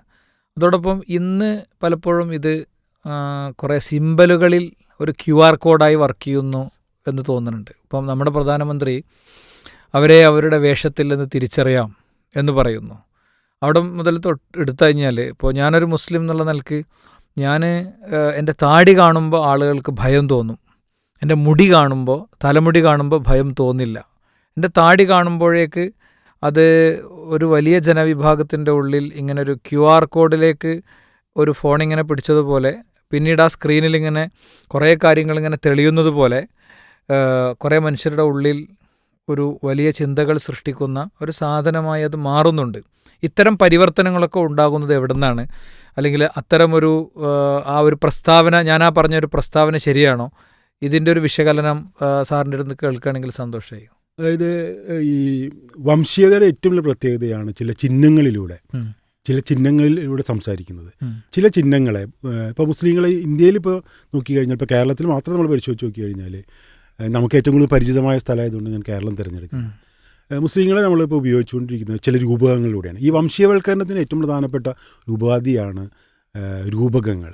വംശീയ രൂപകങ്ങൾ സൃഷ്ടിക്കും. ഇപ്പോൾ ജൂതന്മാരെ കുറിച്ച് ജൂതന്മാരുടെ തൊപ്പി, അവരുടെ താടി, ഇതൊക്കെ ആ കാലഘട്ടത്തിലും ഈ വംശീയവൽക്കരണത്തിൻ്റെ ഭാഗമാവുകയും ഈ ചിഹ്നങ്ങളിലൂടെ അപരവൽക്കരിക്കപ്പെടുകയും ആക്രമിക്കപ്പെടുകയൊക്കെ ചെയ്തിട്ടുണ്ട്. അപ്പോൾ ഇന്ത്യയെ സംബന്ധിച്ചിടത്തോളം പലരും തൊപ്പിയും താടി മാത്രമല്ല, മറിച്ച് ഇപ്പോൾ 6-ാം നൂറ്റാണ്ടെന്നുള്ള പ്രയോഗം ഞങ്ങൾ ഇസ്ലാമോഫോബിയ റിപ്പോർട്ട് തയ്യാറാക്കുന്നതിൻ്റെ ഭാഗമായിട്ട് ഇത്തരം ധാരാളം കളക്ഷൻ ഉണ്ടാക്കിയിട്ടുണ്ട്. ഏതൊക്കെയാണ് ഉപയോഗിക്കുന്നത്? 6-ാം നൂറ്റാണ്ടെന്ന് പറഞ്ഞാൽ മുസ്ലിമാണ്, മുസ്ലിം സൂചനകൾ നൽകും. അതേപോലെ ബിരിയാണി എന്ന് പറഞ്ഞാൽ മുസ്ലിമാണ്. ഒരു സന്തോഷ് ഏച്ചിക്കാനത്തിൻ്റെ കഥ, ബിരിയാണി വന്ന സമയത്ത് ഇതിനെ അവർ ഉപയോഗിച്ചതെന്ന് വെച്ചാൽ നിരൂപണ ഭീകരത എന്ന വാക്കുകൊണ്ടിനാണ് നിരൂപണ ഭീകരത എന്നാണ് ആ വാക്ക്. അതിനെക്കുറിച്ചുള്ള വിമർശനങ്ങളെ പരാമർശിച്ചത്. അപ്പോൾ ഈ രീതിയിൽ പല രൂപകങ്ങളിലൂടെയാണ് ഭീകരത, പല രൂപകങ്ങൾ. അതേപോലെ താടി രൂപകമാണ്, തൊപ്പി രൂപകമാണ്, പച്ച ബെൽറ്റ്. അത് സ്വാഭാവികമായിട്ടും ഐഡൻറ്റിറ്റി, അതിൻ്റെ ഉള്ളിലൊരു സത്ത വൈയക്തികതകളെ ചോർത്തിക്കളയുകയും ഒരു പൊതുവാക്കി മാറ്റുകയാണ് ചെയ്യുന്നത്. നമ്മൾ പറഞ്ഞു വംശീയതയെ കുറിച്ച് നമ്മൾ പറഞ്ഞു, അത് പൊതുവാക്കി മാറ്റുക ചെയ്യാം. അതായത് വ്യക്തികൾ തമ്മിലുള്ള വ്യത്യാസങ്ങൾ. ഇപ്പോൾ ഉദാഹരണത്തിന് ഒരു സവർണൻ ആയിട്ടുള്ള ഒരാൾ ഒരു തെറ്റ് ചെയ്താൽ നമ്മൾ പറയുന്നത്, ഇപ്പോൾ രാമകൃഷ്ണ നായർ എന്ന് പറയുന്ന ഒരാളാണ് തെറ്റ് ചെയ്തതെങ്കിൽ രാമകൃഷ്ണൻ നായർ ആ തെറ്റ് ചെയ്തിരിക്കുകയാണ്. രാമകൃഷ്ണൻ നായർക്ക് ഒരു താടി ഉണ്ടെങ്കിൽ താടിയുള്ള രാമകൃഷ്ണൻ നായർ ആ തെറ്റ് ചെയ്തെന്നേ ഉള്ളൂ. മറിച്ച് എല്ലാ താടിയുള്ള ആളുകൾക്കും അത് പ്രശ്നമാവണമെന്നില്ല, എല്ലാ രാമകൃഷ്ണന്മാർക്കും പ്രശ്നമാവണമെന്നില്ല. അപ്പോൾ വംശീയവൽക്കരണത്തിന് വിധേയമാവുന്നവർക്കാണ് സംഭവിക്കുക. ഒരു ഉദാഹരണം പറയാം. അതായത് അത് മുസ്ലിമായി ബന്ധപ്പെട്ടുണ്ടല്ല. ഞങ്ങളുടെ ഒരു റിപ്പോർട്ടർ, എൻ്റെ സുഹൃത്തായിട്ടുള്ള റിപ്പോർട്ടർ, ഞാൻ താജിസിൽ ജോലി ചെയ്യുന്ന സമയത്ത് ഗോവിന്ദച്ചാമിയുടെ ഒരു ഇഷ്യൂ വന്ന സമയത്ത് കേരളത്തിൽ 400ഓളം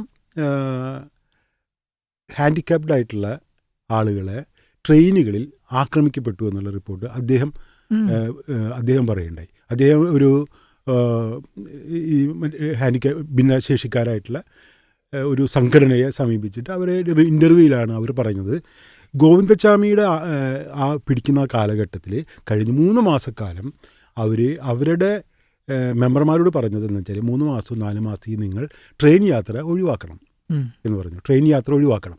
അപ്പോൾ ചോദിച്ചു എന്തിനാണ് അങ്ങനെ ചെയ്തത് ചോദിച്ചതിന് പറഞ്ഞ കാരണം എന്ന് വെച്ചാൽ വ്യാപകമായിട്ട് കൈയില്ലാത്ത ആളുകൾ ട്രെയിനിൽ ആക്രമിക്കപ്പെട്ടിട്ടുണ്ട്. അപ്പോൾ ഈ ഒരു സാഹചര്യത്തിൽ ഗോവിന്ദച്ചാമി, നമുക്കറിയാം ഗോവിന്ദച്ചാമിക്ക് ഒരു കൈയില്ല. അപ്പോൾ ഒരു കൈയില്ലാത്ത എല്ലാ ആളുകളും ആക്രമിക്കപ്പെടുകയാണ്.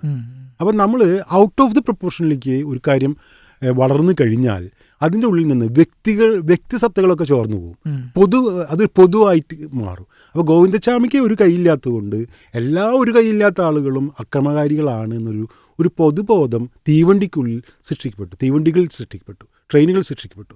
സ്വാഭാവികമായിട്ടും ഒരുപാട് ഹാൻഡിക്യാപ്ഡ് ആയിട്ടുള്ള ആളുകൾ, ഭിന്നശേഷിക്കാരായിട്ടുള്ള ആളുകൾ ആക്രമിക്കപ്പെട്ടു. അപ്പോൾ ഈ സാഹചര്യത്തിലാണ് അവർ പറഞ്ഞത് ഇങ്ങനെ ചെയ്യാൻ പാടില്ല, നിങ്ങൾ യാത്ര ചെയ്യുന്നത് ഒഴിവാക്കാൻ. അപ്പോൾ അന്ന് തേജസ്സിൽ അദ്ദേഹം ആ റിപ്പോർട്ട് കൊണ്ടുവരികയും ചെയ്തിരുന്നു. അപ്പോൾ അതിൻ്റെ അർത്ഥം എന്താണ്? അതിൻ്റെ അർത്ഥം എന്ന് വെച്ചാൽ അതൊരു വംശീയവൽക്കരണത്തിന് വിധേയമാവുകയാണ് ചെയ്തത്. ഒരു ആ അർത്ഥത്തിൽ അതിനേക്കാളും ഗ്രാവിറ്റിയുള്ള പ്രശ്നമാണ് മുസ്ലിം വിഷയം. അത് ഞാനെങ്കിലും ഒരു ഉദാഹരണത്തിന് വേണ്ടി പറഞ്ഞു. അപ്പോൾ അതിൽ നിന്ന് വ്യക്തിസത്ത ചോർത്തിക്കളയുകയും എല്ലാത്തിനും പൊതുവാക്കി മാറ്റും. അപ്പോൾ താടി എന്ന് പറയുന്നത് ഒരു സൂചകമായി മാറുകയാണ്, മുസ്ലിം അപരവൽക്കരണത്തിൻ്റെ സൂചകമായിട്ട് മാറുകയാണ്, തൊപ്പിയൊരു സൂചകമായി മാറുകയാണ്, സുഡാപ്പി ഒരു സൂചകമാണ്, ഇപ്പം മൗദൂദി അതൊരു സൂചകമാണ്. എല്ലാവരും അതാ വിളിക്കുക, എല്ലാവരും അത് വിളിക്കുക. അത് ഇപ്പം ഈ അടുത്ത് അവരുടെ ഏറ്റവും വലിയ വിമർശകനും കിട്ടുന്ന പേരാതാണ് മൗദൂദി എന്നാണ് അല്ലേ. ഇപ്പോൾ ഈ നിങ്ങളിപ്പോൾ സുഡാപ്പി എന്ന് പറഞ്ഞു, മൗദൂദി എന്ന് പറഞ്ഞു, ഇവരോടൊക്കെ വളരെ വളരെ ശക്തമായി ഐഡിയോളജിക്കലി വിയോജിച്ച് നിൽക്കുന്ന ആളെ വിളിക്കുന്നതും ഇതേ പേരിലാണ്. അതിൻ്റെ അർത്ഥം എന്ന് വെച്ചാൽ അത് വംശീയവൽക്കരണത്തിൻ്റെ ഭാഗമാണത്. അവിടെ വ്യക്തിപരതകൾക്കൊന്നും വ്യക്തി തമ്മിലുള്ള വ്യത്യാസങ്ങൾക്കൊന്നും ഒരു പ്രാധാന്യമില്ല. അതാണ് വംശവൽക്കരണത്തിൻ്റെ പ്രത്യേകത. ഓക്കെ, ഇതിലിപ്പം നമ്മൾ കുറച്ചും കൂടി ഒരു സംഘപരിവാര സമൂഹത്തെ ഫേസ് ചെയ്യണൊരു കാലത്താണ് ജീവിക്കുന്നത്. ഇടക്കാലത്ത് രാഹുൽ ഗാന്ധി വയനാട് വന്നപ്പോൾ മുസ്ലിം ലീഗിൻ്റെ പച്ചക്കൊടികൾ മാറ്റുന്നത് സംബന്ധിച്ച അത് മാറ്റിയും കൊണ്ടുള്ളൊരു മൂവ് നടന്നിരുന്നു. അതിൻ്റെ ഒരു കാരണമായി പറഞ്ഞത് ഉത്തരേന്ത്യയിൽ അത് ഉപയോഗപ്പെടുത്തുന്നതിനെ കുറിച്ചിട്ടുള്ള ഉള്ളൊരു സംഭവമാണ്. സാർ അതിനെങ്ങനെയാണ് കാണുന്നത്? അതായത് ഇസ്ലാമോഫോബിയ എന്ന് പറയുമ്പോൾ ഒരു പ്രശ്നം എന്താണെന്ന് വെച്ചാൽ അത് ഞങ്ങൾ ഡോക്യുമെൻ്റ് ചെയ്തിട്ടുണ്ട്. കൊടികൾ എങ്ങനെയാണ്, കൊടികളുടെ ഒരുപാട് കേരള ചരിത്രം ഞങ്ങൾ ഡോക്യുമെൻ്റ് ചെയ്തിട്ടുണ്ട്. അതായത് പാകിസ്ഥാൻ കൊടി എന്ന് പറഞ്ഞിട്ടുള്ള ഈ കൊടികളെങ്ങനെയാണ് പാകിസ്ഥാൻ കൊടിയായിട്ട് MSFൻ്റെ കൊടി പാകിസ്ഥാൻ കൊടിയായിട്ട് മാറിയിട്ടുണ്ട്. അങ്ങനെ കുറേ കേരളത്തിൽ ഒരുപാട് ചരിത്രമുണ്ട് അതിന്. ഇങ്ങനെ കൊടികൾ നമ്മളിപ്പോൾ വയനാട്ടിൽ ആ ഒരൊറ്റ ഇത് നമ്മുടെ പൊതുജന ശ്രദ്ധയിലുള്ളൂ. ഞങ്ങളത് ഡോക്യുമെൻ്റ് ചെയ്യാൻ തുടങ്ങിയപ്പോൾ കേരളത്തിൽ ഒരുപാട് അത്തരം സംഭവങ്ങളുള്ളതായിട്ട് അറിഞ്ഞിട്ടുണ്ട്. ഇപ്പോൾ കറുത്ത വസ്ത്രം ധരിച്ച കോളേജ് വിദ്യാർത്ഥികൾ പോയപ്പോൾ അത് IS ആണെന്ന് പറഞ്ഞിട്ടുള്ള ഒരു കോളേജിലുണ്ടായി. അപ്പോൾ അതേപോലെ തന്നെ വംശീയവൽക്കരണത്തിന് ഉപാധിയായിട്ടാണ് ഈ പാകിസ്ഥാനായിട്ട് ഇതിനെ കണക്ട് ചെയ്തത്. അപ്പോൾ ശരിക്കും ഇന്ത്യ സ്വതന്ത്രമായ സമയത്ത് തന്നെ ഇന്ത്യൻ മുസ്ലിങ്ങളെ എല്ലായ്പ്പോഴും കണക്ട് ചെയ്തിരുന്നത് പാകിസ്ഥാനായിട്ടാണ്. അപ്പോൾ ശരിക്കും 1950-കളിൽ തന്നെ അബ്ദുൽ കലാം ആസാദ് ഒരു ഗ്രൗണ്ടിൽ വെച്ചിട്ട് ഒരു പ്രസ്താവന നടത്തുന്നുണ്ട്, ഇന്ത്യയിൽ നിൽക്കാൻ താല്പര്യമില്ലാത്ത മുസ്ലിങ്ങൾക്ക് പാകിസ്ഥാനിലേക്ക് പോകാം എന്നൊരു പ്രസ്താവന അബ്ദുൽ കലാം ആസാദ് നടത്തുന്നുണ്ട്. അപ്പോൾ അന്ന് മുതൽ, അതായത് 50-കൾ മുതൽ ഇന്ത്യൻ മുസ്ലിങ്ങൾക്ക് പാകിസ്ഥാനോടാണ് താല്പര്യമെന്നുള്ള ഒരു നരേഷൻ ഇന്ത്യയിൽ 47 മുതലേ ഉണ്ട്. അതുകൊണ്ടാണ് പാകിസ്ഥാൻ്റെ ചാരന്മാരാണ് അവരെന്ന് പറയുന്നു, മുസ്ലിങ്ങൾ പാക് ചാരന്മാരാണെന്ന് പറയുന്നു, തിരൂര് പാകിസ്ഥാൻ്റെ കപ്പൽ വന്നു എന്ന് പറയുന്നു. അങ്ങനെ പ്രചാരങ്ങളുണ്ടായിരുന്നു. മാറാട് നടന്ന സമയത്ത്, മാറാടത്തെ ആക്രമണം നടക്കുന്ന സമയത്ത് ഒരു തീരദേശത്ത് മുഴുവൻ ഒരു കോറിഡോർ ഉണ്ടാക്കാൻ പോവുകയാണ് എന്ന് പറയുന്നു. ഈ കോറിഡോറിലൂടെ പാകിസ്ഥാൻ്റെ കപ്പൽ വരുമെന്ന് പറയുന്നു. അങ്ങനെ ഒരുപാട് പ്രചാരങ്ങൾ നടത്തുന്നുണ്ട്. അപ്പോൾ ഇന്ത്യൻ മുസ്ലിങ്ങളെ എല്ലായ്പ്പോഴും പാകിസ്ഥാനുമായി സമീകരിക്കുക എന്ന് പറയുന്നത് ഒരു പ്രവണതയാണ്, ഇസ്ലാമോഫോബിയുടെ ഒരു പ്രവണതയാണ്. ബലൂൺ കേസ് കഴിഞ്ഞ വർഷം ഉണ്ടായി. അതായത് തൃപ്പൂണിത്തറ ഒരു ബലൂൺ, ചൈനയിൽ നിന്നാണ് എല്ലാ ബലൂണും വരുന്നത്. അങ്ങനെ തൃപ്പൂണിത്തറയ്ക്ക് വന്ന ബലൂൺ ചൈനയിലേക്ക് തൃപ്പൂണിത്തറ അവിടുത്തെ ഡിസ്ട്രിബ്യൂട്ടർക്ക് വന്ന ബലൂൺ പാകിസ്ഥാനിലേക്ക് പോകേണ്ടിയിരുന്ന ഒരു ബലൂണാണ് ഇവിടെ തൃപ്പൂണിത്തറയ്ക്ക് വന്നത്. ബലൂൺ മനസ്സിലായി സാർ. നമ്മൾ സാധാരണ ജന്മദിനത്തിന് ഉപയോഗിക്കുന്ന ബലൂണില്ലേ, ആ ഈ ബലൂൺ ഒരു ഇസ്ലാമോഫോബിക്ക് വിഷയമായിട്ട് വന്നിട്ടുണ്ട്. അതെന്താ ഉണ്ടായെന്ന് വെച്ചാൽ പാകിസ്ഥാനിലേക്ക് പോകണമെന്ന ലോട്ട് ചൈനയിൽ നിന്ന് വരേണ്ടതായിരുന്നു. അത് പാകിസ്ഥാനിൽ പോകുന്നതിന് പകരം ഇന്ത്യയിലേക്ക് വന്നു. ആ ഡിസ്ട്രിബ്യൂട്ടർ നേരെ എടുത്തിട്ടത് അവരുടെ ഡീലർമാർക്ക് അയച്ചു. അങ്ങനെ ഒരു ഡീലർ നമ്മളുടെ തൃപ്പൂണിത്തറയിലൊരു കടയുടമയാണ്. അയാൾ കാസർഗോട്ടുകാരനെ മറ്റാണ്. അയാൾ അത് വിറ്റപ്പോൾ അത് വിറ്റ് കഴിഞ്ഞപ്പോഴാണ് അയാൾ അറിയുന്നത്, അത് അത് വാങ്ങിയ ആൾ വീട്ടിൽ ചെല്ലുമ്പോഴാണ് അറിയുന്നത് അതിന് മുകളിൽ ഐ ലവ് പാകിസ്ഥാൻ എന്നാണ് അതിന് മുകളിലുള്ളത്. അത് വലിയൊരു വിവാദമാവുകയും കട പൂട്ടിക്കുകയും BJPക്കാർ ആക്രമണം നടത്തുകയൊക്കെ ചെയ്തു. ഇത് ആദ്യമായിട്ട് നടക്കുന്നത്. ഇതേപോലെ നിരവധി സംഭവങ്ങൾ. അപ്പോൾ പാകിസ്ഥാൻ എല്ലാ കാലഘട്ടത്തിലും ഇന്ത്യൻ ദേശീയതയുടെ ഒരു രൂപം കൊണ്ടതിന് ശേഷം ഇന്ത്യൻ മുസ്ലിങ്ങളെ സമീകരിക്കുന്ന പാകിസ്ഥാനായിട്ടാണ്. അപ്പോൾ ഇത് യഥാർത്ഥത്തിൽ ഞാൻ ഒരു ക്വസ്റ്റ്യൻ അതോടൊപ്പം ഞാൻ ഒരു കാര്യം കൂടി അതോടൊപ്പം പറയണം. അതായത് യഥാർത്ഥത്തിൽ ഇസ്ലാമോഫോബിയ ഒരു ഹിന്ദുത്വരുടെ മാത്രം പ്രശ്നമല്ല. നമുക്കൊരു തെറ്റിദ്ധാരണ ഉണ്ടാവുക വെച്ചാൽ ഇസ്ലാമോഫോബിയ എന്ന് പറയുന്നത് ഹിന്ദുത്വ രൂപം കൊള്ളുന്ന സാധനമാണ്. അങ്ങനെ മാത്രമല്ല, ഇസ്ലാമോഫോബിയ എന്ന് പറയുന്നത് ഹിന്ദുത്വർക്കും നമ്മൾ സോക്കോൾ മതേതരവാദികൾ കൂടി ഉൾപ്പെടുന്ന ഒരു പ്രവണതയാണ്. മതേതരവാദികൾക്കും ഇസ്ലാമോഫോബിയ ഉണ്ട്, അല്ലാത്തവർക്കും ഇസ്ലാമോഫോബിയ, ഹിന്ദുത്വർക്കും ഇസ്ലാമോഫോബിയ ഉണ്ട്. പക്ഷെ ഒരു വ്യത്യാസമുണ്ട് അത് തമ്മിൽ. അത് ഒന്നല്ല. അത് അതേസമയം ഉദാഹരണത്തിന് ഹിന്ദുത്വവാദികൾ കരുതുന്നത് ഇവരെ വംശഹത്യ നടത്തണമെന്നാണ്. അതായത് മുസ്ലിങ്ങളെ വംശഹത്യ നടത്തണമെന്നാണ് ഹിന്ദുത്വവാദികളുടെ ആവശ്യം. എന്നാൽ മുസ്ലിങ്ങളെ വംശഹത്യ നടത്തുക എന്ന് പറയുന്നത് മതേതരവാദികളായിട്ടുള്ള ഇസ്ലാമോഫോബുകളുടെ ആവശ്യമല്ല. അവർ അതിനെ അംഗീകരിക്കുന്നില്ല. അവരുടെ പ്രശ്നം, മതേതരവാദികളായിട്ടുള്ള ഇസ്ലാമോഫോബുകളുടെ പ്രശ്നം മുസ്ലിങ്ങളുടെ സംഘാടനത്തെ തടയുക എന്നുള്ളതാണ്. സംഘാടനത്തെക്കുറിച്ചുള്ള ആഖ്യാനങ്ങൾ രൂപം കൊടുത്തുക എന്നുള്ളത്. ഈ ഒരു വ്യത്യാസമുണ്ട്. അപ്പോൾ അതിനർത്ഥം കോൺഗ്രസിൻ്റെയും ഇവിടുത്തെ കോൺഗ്രസ് ഒരു മതേതര സംഘടനയായിട്ട് മതേതര പാർട്ടിയായിട്ട് മനസ്സിലാക്കുന്ന ഒരു പാർട്ടിയാണ്. കോൺഗ്രസ്സിന് മാത്രമല്ല, ഇടതുപക്ഷത്ത് വിവിധ സംഘടനകളിൽ ഹിന്ദുത്വരല്ലാത്ത എല്ലാ സംഘടനകൾക്കുള്ളിലും ഇസ്ലാമോഫോബിയയുടെ എലമെൻറ്റുകളുണ്ട്. പക്ഷെ അത് ഹിന്ദുത്വമായിട്ടുള്ള ബന്ധമല്ല. അപ്പോൾ അവിടെ ഒരു കൊടി ഉയർത്തുക എന്നുള്ള പറയുന്നൊരു പ്രശ്നം ഇവിടേക്ക് എത്തുമ്പോൾ, ഡൽഹിയിലേക്കും ഉത്തരേന്ത്യയിലേക്ക് എത്തുമ്പോൾ അവിടെ സംഭവിക്കുന്നത് പാകിസ്ഥാനിൽ സമീകരിക്കുകയാണ്. അപ്പോൾ ഇവർക്കത് പ്രതിരോധിക്കാൻ കഴിയില്ല. കാരണം എന്താ, ഈ ഒരു രീതി, ഇസ്ലാമോഫോബിയ ഈ രീതിയിൽ തന്നെ ഉപയോഗിക്കുന്നതിൽ മതേതരമായിട്ടുള്ള ആളുകൾക്കും പങ്കുണ്ട്. അവർ ഇതിനെ തുടക്കം മുതലേ പ്രതിരോധിക്കേണ്ടതായിരുന്നു. പക്ഷെ അവർ തുടക്കം മുതൽ പ്രതിരോധിച്ചിട്ടില്ല.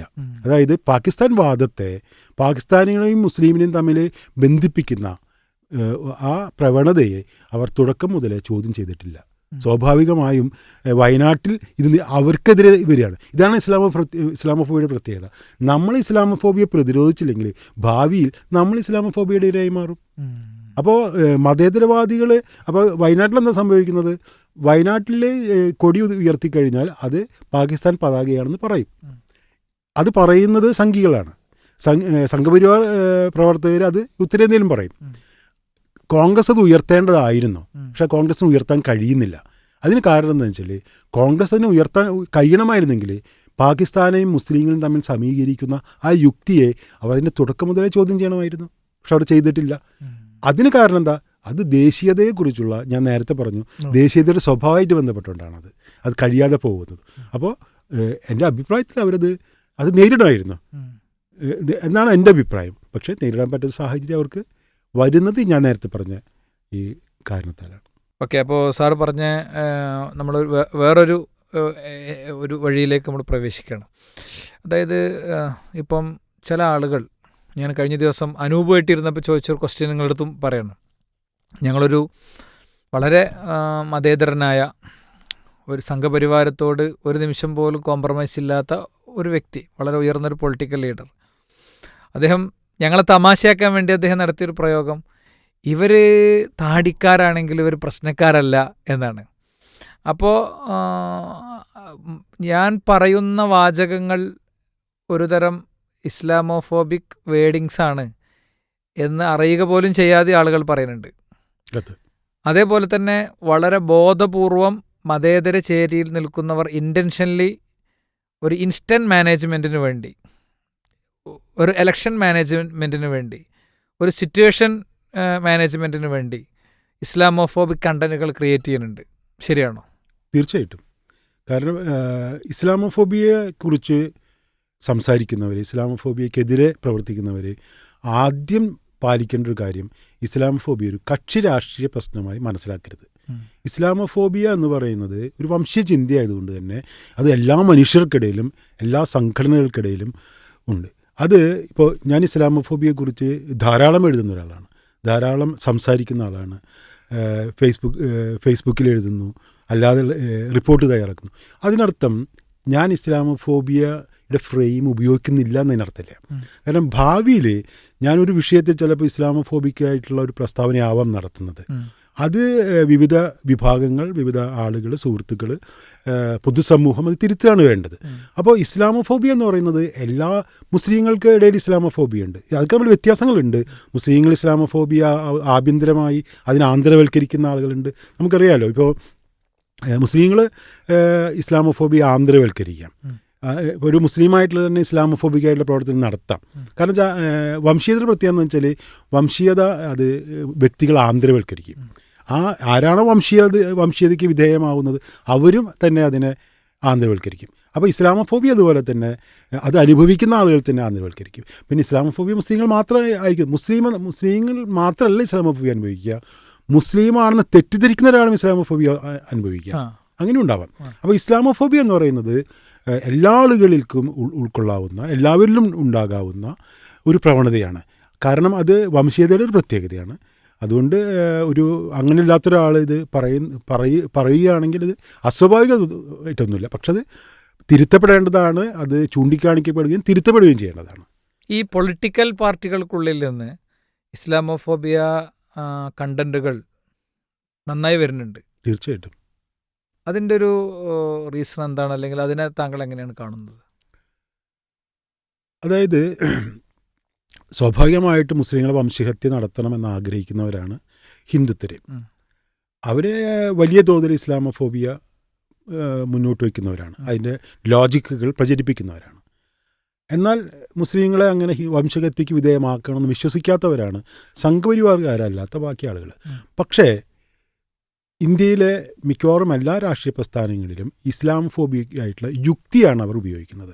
അപ്പോൾ യഥാർത്ഥത്തിൽ ഒരാൾ സംഘപരിവാറിന് എതിരാണ് എന്നുള്ളത് അയാൾ ഇസ്ലാമോഫോബിക്ക് എതിരാണ് എന്നതിന് ഒരു ഉറപ്പ് നൽകുന്നില്ല. ഒരാൾ സംഘപരിവാറിനുകാരനല്ലെങ്കിൽ അല്ലെങ്കിലും അയാൾ ഇസ്ലാമോഫോബിക്കാവാം. ഇപ്പോൾ സംഘപരിവാറിനെ എല്ലാ തരത്തിലും സംഘടനാപരമായി എതിർക്കുന്ന ഒരാൾ തന്നെ സംഘപരിവാറിൻ്റെ ലോജിക്ക് പറയാം.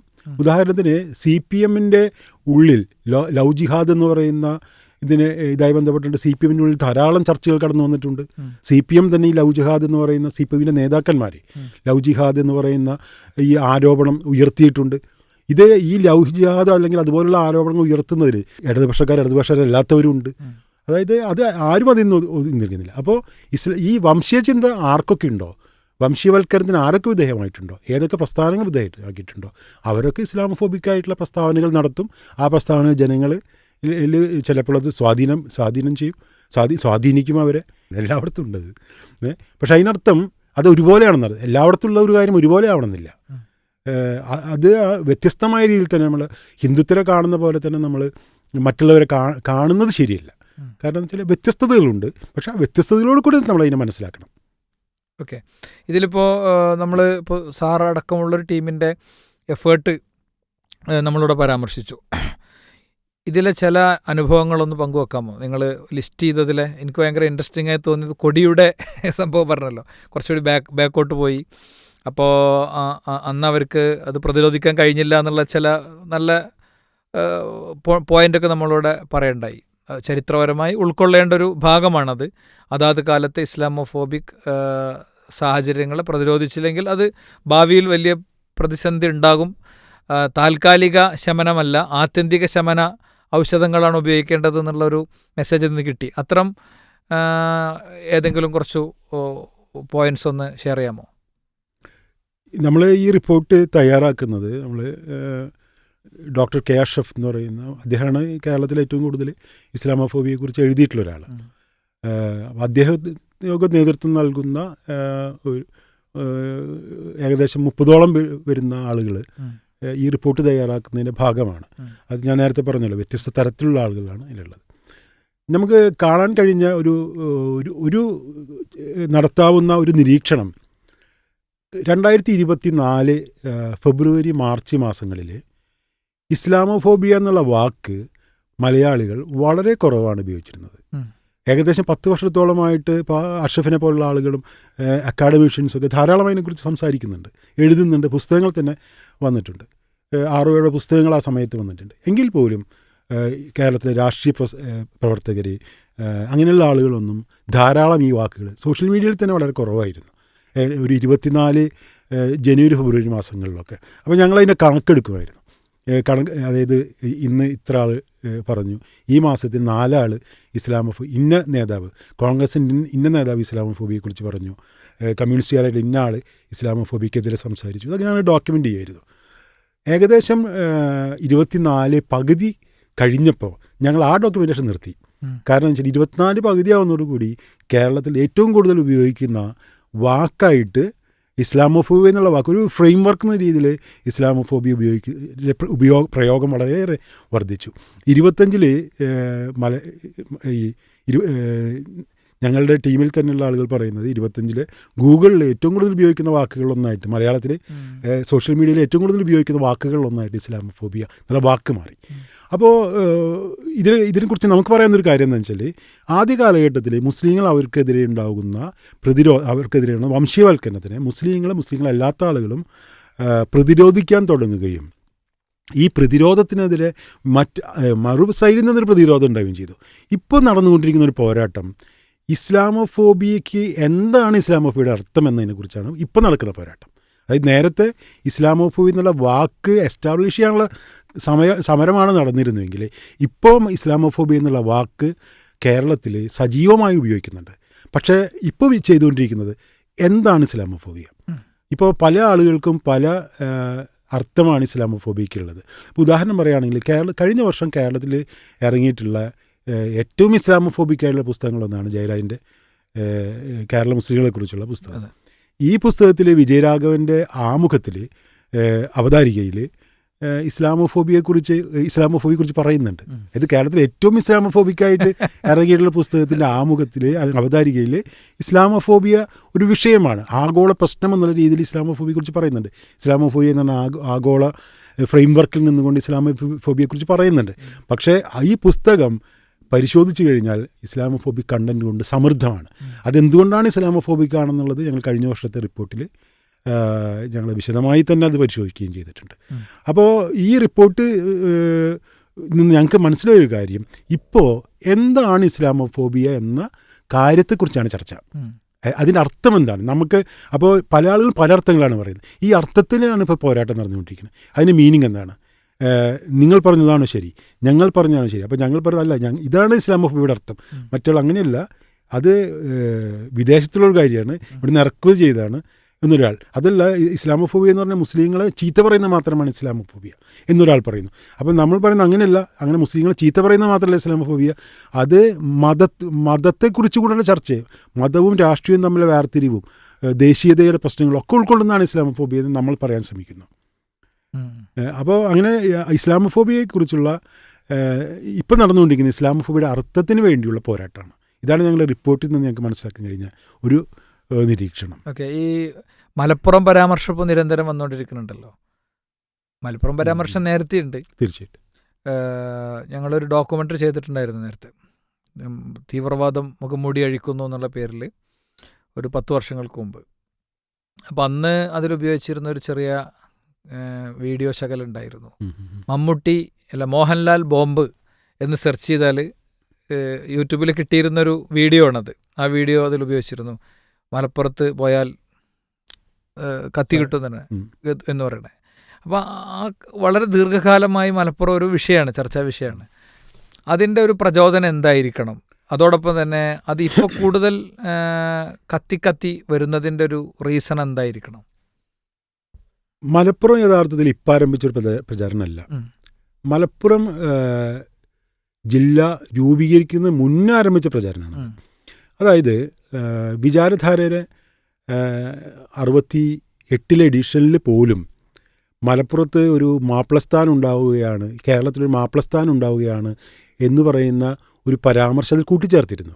എന്ന് പറഞ്ഞാൽ മുൻ എഡിഷനുകളില്ലാത്തൊരു പരാമർശം ഈ മലപ്പുറം ഉണ്ടാകുന്ന സമയത്ത് ഉണ്ടാകുന്നുണ്ട്. അപ്പോൾ മലപ്പുറത്തെക്കുറിച്ചുള്ള ആഖ്യാനങ്ങൾ മലപ്പുറം ജില്ല രൂപീകരിക്കുന്നതിന് മാസങ്ങൾക്ക് മുന്നേ ആരംഭിച്ചു. BJPയും ജനസംഘം പോലുള്ള ആളുകൾ, ആ സമയത്തെ സംഘപരിവാർ സംഘടനകൾ ഒക്കെ ഇതിനെക്കുറിച്ചുള്ള ചർച്ചകൾ ആരംഭിക്കുന്നത് മലപ്പുറത്തെക്കുറിച്ച്. ഞങ്ങൾ തന്നെ ഒരു സ്പെഷ്യൽ റിപ്പോർട്ട് ഞങ്ങൾ തയ്യാറാക്കിയിട്ടുണ്ട്. എങ്ങനെയാണ് മലപ്പുറത്തെക്കുറിച്ചുള്ള മലപ്പുറം എന്ന ജില്ലയെക്കുറിച്ചുള്ള വംശീയവൽക്കരണത്തെക്കുറിച്ച് അതിൻ്റെ വർഷം തിരിച്ചിട്ട് ഞങ്ങളത് തയ്യാറാക്കിയിരുന്നു. ഒരു വലിയ ഡോക്യുമെൻ്റാണത്. അതിൽ ഞങ്ങൾക്ക് മനസ്സിലാക്കാൻ പറ്റുന്ന ഒരു കാര്യം എന്താണെന്ന് വെച്ചാൽ അതൊരൊറ്റ ദിവസം കൊണ്ട് ഇന്ന് കാണുന്ന രൂപം ഒരൊറ്റ ദിവസം കൊണ്ട് ഉണ്ടാവുന്നതല്ല. പലതരത്തിലുള്ള മാതൃകകളിലൂടെ അത് കടന്നു പോയിട്ടുണ്ട്. ഏറ്റവും ആദ്യം ഒരു രസകരമായൊരു കാര്യം, ശരിക്ക് സംഘപരിവാർ തന്നെ കരുതുന്നത് മലപ്പുറം ജില്ലയ്ക്കെതിരെ നടന്ന പ്രക്ഷോഭങ്ങളാണ് സംഘപരിവാറിൻ്റെ വളർച്ചയിൽ ഒരു നിർണായകമായ സ്ഥാനം വഹിച്ചെന്ന് അവർ തന്നെ അവകാശപ്പെടുന്നുണ്ട്. അവരുടെ തന്നെ അവകാശവാദം മലപ്പുറം ജില്ലയ്ക്കെതിരെയുള്ള സമരമാണ്, ജില്ലാവിരുദ്ധ പ്രക്ഷോഭമാണ് അവരുടെ അവരുടെ സംഘടനയുടെ ചരിത്രത്തിൽ ഏറ്റവും പ്രകാശമാനമായ സമയം, ഏറ്റവും വിജയകരമായൊരു ദൗത്യമായിട്ട് അവരെ കണക്കാക്കുന്നുണ്ട്. അപ്പം അത്രമാത്രം സംഘടിതമായ ആക്രമണം നടന്നിട്ടുണ്ട്. പക്ഷെ നമ്മൾ മനസ്സിലാക്കേണ്ട കാര്യം, ഇത് ഒറ്റ ദിവസം കൊണ്ട് ഒറ്റ രൂപത്തിലുണ്ടാവുന്നല്ല. മലപ്പുറത്തിന് മാത്രം ഒരു രഹസ്യാന്വേഷണ റോയുടെ ഒരു ഓഫീസ് ഒരെണ്ണം തിരുവനന്തപുരത്താണ് ഉണ്ടായിരുന്നത്, ഒരെണ്ണം എറണാകുളത്താണ്, പിന്നെ ഒരെണ്ണം മലപ്പുറത്താണുള്ളത് ആ സമയത്ത്. അപ്പോൾ ദേശീയ തലത്തിലും കേരളത്തിലും മലപ്പുറത്തെ കേന്ദ്രീകരിച്ചുള്ള ഒരുപാട് മാതൃകകൾ ആ സമയത്ത് വന്നു. ഉദാഹരണം ഇന്നിപ്പോൾ മലപ്പുറത്തെക്കുറിച്ച് നമുക്കറിയാം, മലപ്പുറം ഒരു കള്ളക്കടത്ത് കേന്ദ്രമായിട്ടാണ് പലരും കരുതുന്നത്. ഇത് പുതിയൊരു കാര്യമല്ല. മലപ്പുറത്തെക്കുറിച്ച് ആദ്യം ഞങ്ങൾ കള്ളക്കടത്തിനെ കുറിച്ച് പഠിച്ചിട്ടുണ്ടായിരുന്നു ഞങ്ങൾ റിപ്പോർട്ടിൽ. കള്ളക്കടത്ത് എങ്ങനെയാണ് കേരളത്തിൽ പരാമർശിക്കപ്പെട്ടിരുന്നത്. അപ്പോൾ ആദ്യം കള്ളക്കടത്തുകാരൊക്കെ മനുഷ്യസ്നേഹികളായിട്ടുള്ള ആളുകൾ ആണെന്ന് പോലും കള്ളക്കടത്ത് നമ്മളുടെ നാട്ടിൽ ആഖ്യാനങ്ങളുണ്ടായിരുന്നു. ഒരു ഘട്ടം കഴിയുമ്പോൾ കള്ളക്കടത്ത് ഒരു മുസ്ലിം പ്രത്യേകതയായിട്ട് മാറി. അപ്പോൾ മലപ്പുറത്ത് ഇപ്പോഴല്ല കള്ളക്കടത്ത് ഒരു മലപ്പുറമായി ബന്ധപ്പെടുന്നത്. കുറേ നേരത്തെ തന്നെ മലപ്പുറത്തിന് കള്ളക്കടത്തായിട്ട് ബന്ധപ്പെട്ടിരുന്നു. അങ്ങനെ കള്ളക്കടത്തിലൂടെ ഒരു മലപ്പുറം ഉണ്ടാകുന്നു, മലപ്പുറത്തെക്കുറിച്ച് ആഖ്യാനം ഉണ്ടാകുന്നു. അതേപോലെ തന്നെ ഈ മലപ്പുറത്തിനെ കുറിച്ചുള്ള മാപ്പിളസ്ഥാൻ തുടങ്ങി മിനി പാകിസ്ഥാൻ, മാപ്പിളസ്ഥാൻ, ഒരുപാട് വാക്കുകൾ ഉപയോഗിച്ചുകൊണ്ട് മലപ്പുറത്തെക്കുറിച്ച് പറഞ്ഞിരുന്നു. അങ്ങനെ ഘട്ടം ഘട്ടമായിട്ട് മലപ്പുറം മലപ്പുറത്തെ തന്നെ വിദ്വേഷ പ്രചാരണങ്ങൾ ഈ ഘട്ടത്തിൽ എത്തി നിൽക്കുകയാണ് ചെയ്യുന്നത്. പക്ഷേ ഒരു പ്രത്യേകത എന്താണെന്ന് വെച്ചാൽ, ഒരു ഘട്ടത്തിൽ ഒരു പ്രചാരം ആരംഭിക്കും. അത് കഴിഞ്ഞാൽ ഈ പ്രചാരം നിന്നിട്ട് വേറൊരു പ്രചാരം ആരംഭിക്കും, വേറൊരു വിദ്വേഷ പ്രചരണം ആരംഭിക്കും. അത് കഴിഞ്ഞാൽ മറ്റൊന്ന് ആരംഭിക്കും. പക്ഷേ പ്രത്യേകത എന്ന് വെച്ചാൽ, ആദ്യം നമ്മൾ നിർത്തിയൊരു സാധനം ഉണ്ടല്ലോ, അത് മാഞ്ഞു പോവില്ല, അത് അവിടെ തന്നെ ഉണ്ടാവും. ഉദാഹരണത്തിന് മിനി പാകിസ്ഥാൻ എന്ന് പറയുന്ന വാക്ക് അവിടെ തന്നെ, കുട്ടി പാകിസ്ഥാനികൾ എന്നുള്ള വാക്ക്, ഈ കുട്ടി പാകിസ്ഥാനും മിനി പാകിസ്ഥാൻ തുടങ്ങിയ വാക്കുകളൊക്കെ കേരളത്തിൽ ആരംഭിക്കുന്നത് ഹിന്ദുത്വരാണ്. നമുക്കറിയാം ഇടതുപക്ഷത്തിൻ്റെ കൂടി പിന്തുണയോടുകൂടിയാണ് ഇത് കടന്നു വരുന്നത്. അപ്പോൾ ആ സമയത്ത് ഇടതുപക്ഷം ഇതിനെ വളരെയേറെ പ്രതിരോധിച്ചിരുന്നു, മലപ്പുറത്തിനെതിരെയുള്ള ഇതിനെ പ്രതിരോധിച്ചിരുന്നു. പക്ഷേ ഒരു ഘട്ടത്തിൽ പ്രതിരോധിച്ചിരുന്നെങ്കിലും ആ സമയത്ത് ഇതിനെതിരെ ഏറ്റവും വലിയ ശക്തമായ പ്രക്ഷോഭം നടത്തിയത് ദേശീയവാദികളുടെ ഒരു വിഭാഗവും അതുപോലെ തന്നെ ഹിന്ദുത്വരാണ്. ഏറ്റവും പ്രധാനപ്പെട്ട ഹിന്ദുത്വരാണ്. അവരുടെ ആഖ്യാനങ്ങളാണ് ആദ്യം ഉണ്ടായത്. പക്ഷെ ഒരു ഘട്ടം കഴിയുന്നതോടുകൂടെ ദേശീയവാദികളുടെ ഈ ആഖ്യാനങ്ങളോടൊപ്പം, അല്ലെങ്കിൽ സംഘപരിവാറിൻ്റെ ആഖ്യാനങ്ങളോടൊപ്പം ദേശീയവാദികളും ഇടതുപക്ഷവും കൂടി ചേർന്നിട്ടും കാണാൻ പറ്റും.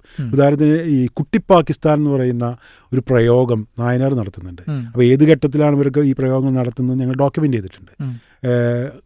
നമുക്കറിയാം, ഇപ്പോൾ വിവാദമായിട്ടുള്ള താലിബാൻ വൽക്കരണം നടക്കുന്നു, മുസ്ലിം സംഘടനകൾക്കെതിരെ താലിബാൻ വൽക്കരണം നടക്കുന്ന ആരോപണം ഉണ്ടായിട്ടുണ്ട്. പാകിസ്ഥാൻ ചാരന്മാരാണ് അവിടെ മുഴുവൻ എന്ന് ആരോപണം ഉണ്ടായിട്ടുണ്ട്. അവിടെ ശരീഅത്താണ് അവിടെ നടപ്പിലാക്കുന്നു എന്ന് പറയുന്ന ആരോപണം ഉണ്ടായിട്ടുണ്ട്. ഇത് മുഴുവൻ മലപ്പുറത്തിൻ്റെ മേഖല, മലപ്പുറം മാഫിയ എന്ന പ്രയോഗം ഉണ്ടായിട്ടുണ്ട്. മലപ്പുറത്തെക്കുറിച്ച് ധാരാളം പ്രയോഗങ്ങൾ ഇങ്ങനെ ഈ മലപ്പുറം രൂപീകരണത്തിന് തൊട്ട് മുന്നു മുതൽ ആരംഭിക്കുകയും ഇന്ന് വരെ നടക്കുകയും ചെയ്യും. ഈ എല്ലാ ആരോപണങ്ങളും ഇന്ന് സജീവമാണ്. ഇപ്പോൾ സാർ പറഞ്ഞ കുറേയധികം വേഡിങ്സ് ഉണ്ടല്ലോ, പ്രയോഗങ്ങൾ, മിനി പാകിസ്ഥാൻ, കുട്ടി പാകിസ്ഥാൻ, മാഫിയ. ഒരു പ്രത്യേക സാഹചര്യത്തിൽ പൊടുന്നനുണ്ടാവുന്നതാണോ, അതല്ല ഇതെല്ലാം ഒരു പ്രീ പ്ലാൻഡ് ഒരു സ്ക്രിപ്റ്റഡ് സ്റ്റോറിയാണോ? ഇത് ഇസ്ലാമോഫോബിയ ഞാൻ മനസ്സിലാക്കുന്നത് ഇസ്ലാമോഫോബിയ എന്ന് പറയുന്നത് ഒരു ഘടനാപരമായ പ്രത്യേകത കൂടിയാണ്. അതായത് ഇന്ത്യൻ ദേശീയതയുടെ ഒരു പ്രവർത്തനത്തിൻ്റെ രീതി കൂടിയാണത്. ഇന്ത്യൻ ദേശീയത രൂപം കൊള്ളുന്നത് ഞാൻ നേരത്തെ പറഞ്ഞ സാഹചര്യത്തിലാണ് ഇന്ത്യൻ ദേശീയത രൂപം കൊള്ളുന്നത്. അതൊരു സവർണ ഹിന്ദു സ്വഭാവത്തിലാണ് ഇന്ത്യൻ ദേശീയതയ്ക്കുള്ളത്. ഒരു സവർണ ഹിന്ദുവാണ് ഇന്ത്യൻ ദേശീയതയുടെ പ്രതിരൂപം. ബാക്കിയുള്ളവരൊക്കെ അതിൽ നിന്നുള്ള അപഭ്രംശങ്ങളാണ്. ബാക്കി ഏത് മനുഷ്യനും അത് ഒരു കീഴാളനാവട്ടെ, ഒരു മുസ്ലിം ആവട്ടെ, ക്രൈസ്തവനാവട്ടെ, അവരെല്ലാവരും അതിൽ നിന്നുള്ള അപഭ്രംശങ്ങളാണ്. ഇതാണ് നമ്മളുടെ അതിനെക്കുറിച്ചുള്ളൊരു മാതൃക. അപ്പോൾ ഇസ്ലാമോഫോബിയ ഒരു ഘടനാപരമായ പ്രശ്നമാണ്. അതേസമയം ഘടനാപരമായ പ്രശ്നം മാത്രമല്ല അത്. ഉദാഹരണത്തിന് മനുഷ്യർക്കൊരു ആഗ്രഹം കൂടിയുണ്ട്. അതായത് നമ്മൾ ഇസ്ലാമോഫോബിയുടെ ഒരു പ്രത്യേകത, അയാൾ മുസ്ലിങ്ങളെ വെറുക്കാൻ ആഗ്രഹിക്കുന്നില്ല. ഇപ്പോൾ ഒരാൾ നമുക്ക് കാണാം, അയാൾ മുസ്ലിങ്ങളെ വെറുക്കാൻ ആഗ്രഹിക്കുന്നതെന്ന് വെച്ചാൽ അയാൾ മുസ്ലിങ്ങളെ വെറുക്കാൻ ആഗ്രഹിക്കുന്ന ഒരാളായിരിക്കില്ല. പക്ഷേ അയാൾ മുസ്ലിങ്ങളെ വെറുക്കുന്ന ഇസ്ലാമോഫോബി പ്രചാരണം അയാൾ അംഗീകരിക്കുകയും ചെയ്യും. അത് അയാളുടെ ഒരു കാമനയുടെ ഭാഗം കൂടിയാണ്, അയാളുടെ ഒരു ആഗ്രഹ ചിന്തയുടെ കൂടെ ഭാഗമായിട്ട് പ്രവർത്തിക്കാം. അങ്ങനെ എന്താ പറയുക, നമ്മളതിനൊരു ഒരു പർട്ടിക്കുലർ സംഭവമായിട്ട് കാണാതെ ഇസ്ലാമോഫോബിയയെ ഒരു ദേശീയതയുമായി ബന്ധപ്പെടുത്തി വേണം മനസ്സിലാക്കാൻ. അതൊരു പ്രീ പ്ലാൻഡ് എന്നുള്ള രീതിയിൽ ഏതെങ്കിലും കുറേ ആളുകൾ ഒരുമിച്ച് ചേർന്നിരുന്നൊരു മേശയിട്ടിരുന്ന് ഒരു തീരുമാനം എടുക്കുന്നത് പോലെ കാണാതെ ഇസ്ലാമോഫോബിയ ഇന്ത്യൻ ദേശീയതയുടെ പ്രവർത്തനത്തിൻ്റെ രീതിയാണത്. ആ രീതിയിൽ ഭരണകൂടം പ്രവർത്തിക്കുന്നുണ്ട്, നമ്മുടെ പാർട്ടികൾ പ്രവർത്തിക്കുന്നുണ്ട്, വ്യക്തികൾ പ്രവർത്തിക്കുന്നുണ്ട്. അതോടൊപ്പം മനുഷ്യൻ്റെ ആഗ്രഹ ചിന്തകൾ കൂടിയുണ്ട്. കാരണം അയാൾ അങ്ങനെ കാണാൻ ആഗ്രഹിക്കുന്നു. നമ്മൾ പറയുന്നത് ചില ആളുകൾ ഒരു കാമന പോലെയാണത്, ഒരാളുടെ ഒരു ആഗ്രഹ ചിന്തയാണത്. യഥാർത്ഥത്തിൽ അയാളത് ആഗ്രഹിക്കുന്നില്ലെങ്കിൽ പോലും ഈ പറയുന്ന പല പരാമർശങ്ങളും അയാളുടെ മുന്നിൽ പല പരാമർശങ്ങളെയും അയാൾ മനസ്സുകൊണ്ട് അംഗീകരിക്കുകയും ചെയ്യും. ഒരാൾ മുസ്ലിം വിരുദ്ധനായിരിക്കണമെന്നില്ല, മുസ്ലിങ്ങൾ വിരുദ്ധനാവാൻ അയാൾ ആഗ്രഹിക്കുന്ന പോലുമില്ല. പക്ഷേ സംഘപരിവാർ പറയുന്നത്, ഉദാഹരണം പറയുകയാണെങ്കിൽ ലവ് ജിഹാദ് മുസ്ലിം വിരുദ്ധനല്ല അയാൾ, പക്ഷേ ലവ് ജിഹാദിൽ അയാൾ വിശ്വസിക്കും. മുസ്ലിങ്ങൾ ലവ് ജിഹാദ് നടത്തുന്നുണ്ടെന്ന് ചിലപ്പോൾ അയാൾ വിശ്വസിച്ചേക്കും, അല്ലെങ്കിൽ മുസ്ലിങ്ങൾ ഇങ്ങനെയാണെന്ന് പറയുന്ന അയാൾ വിശ്വസിച്ചേക്കും. അപ്പോൾ അതിനെ നമ്മളൊരു ഗൂഢാലോചന എന്ന് പറയും, ഇസ്ലാമോഫോബിക് ഗൂഢാലോചന എന്ന് പറയുന്നതിനെ അത് ആ രീതിയിൽ കാണുന്നതല്ല അതിൻ്റെ ശരിയെന്ന് എനിക്ക് തോന്നുന്നത്. അതൊരു ഘടനാപരമായ പ്രത്യേകതയായിട്ട് മനസ്സിലാക്കണം. പക്ഷെ എല്ലാ സാധ്യതകളെയും ഉപയോഗിക്കണമെന്നൊരു അജണ്ട ഉണ്ടാകും. എക്സാമ്പിൾ, ഇവിടെ ഇപ്പോൾ പെരിന്തൽമണ്ണ എന്നൊരു 20 കിലോമീറ്റർ അപ്പുറമാണ് മുമ്പ് പന്നിപ്പടക്കം വെച്ച് ഗർഭിണിയായ ആന ചെരിഞ്ഞത്. അതൊരു മുസ്ലിം പ്രദേശത്തായപ്പോൾ പാലക്കാട് ജില്ലയാണെങ്കിലും മലപ്പുറത്തോട് ചേർത്ത് നിർത്തി അത് ഉപയോഗിച്ചു. അതൊരു സാധ്യതയെ ഉപയോഗിച്ചു.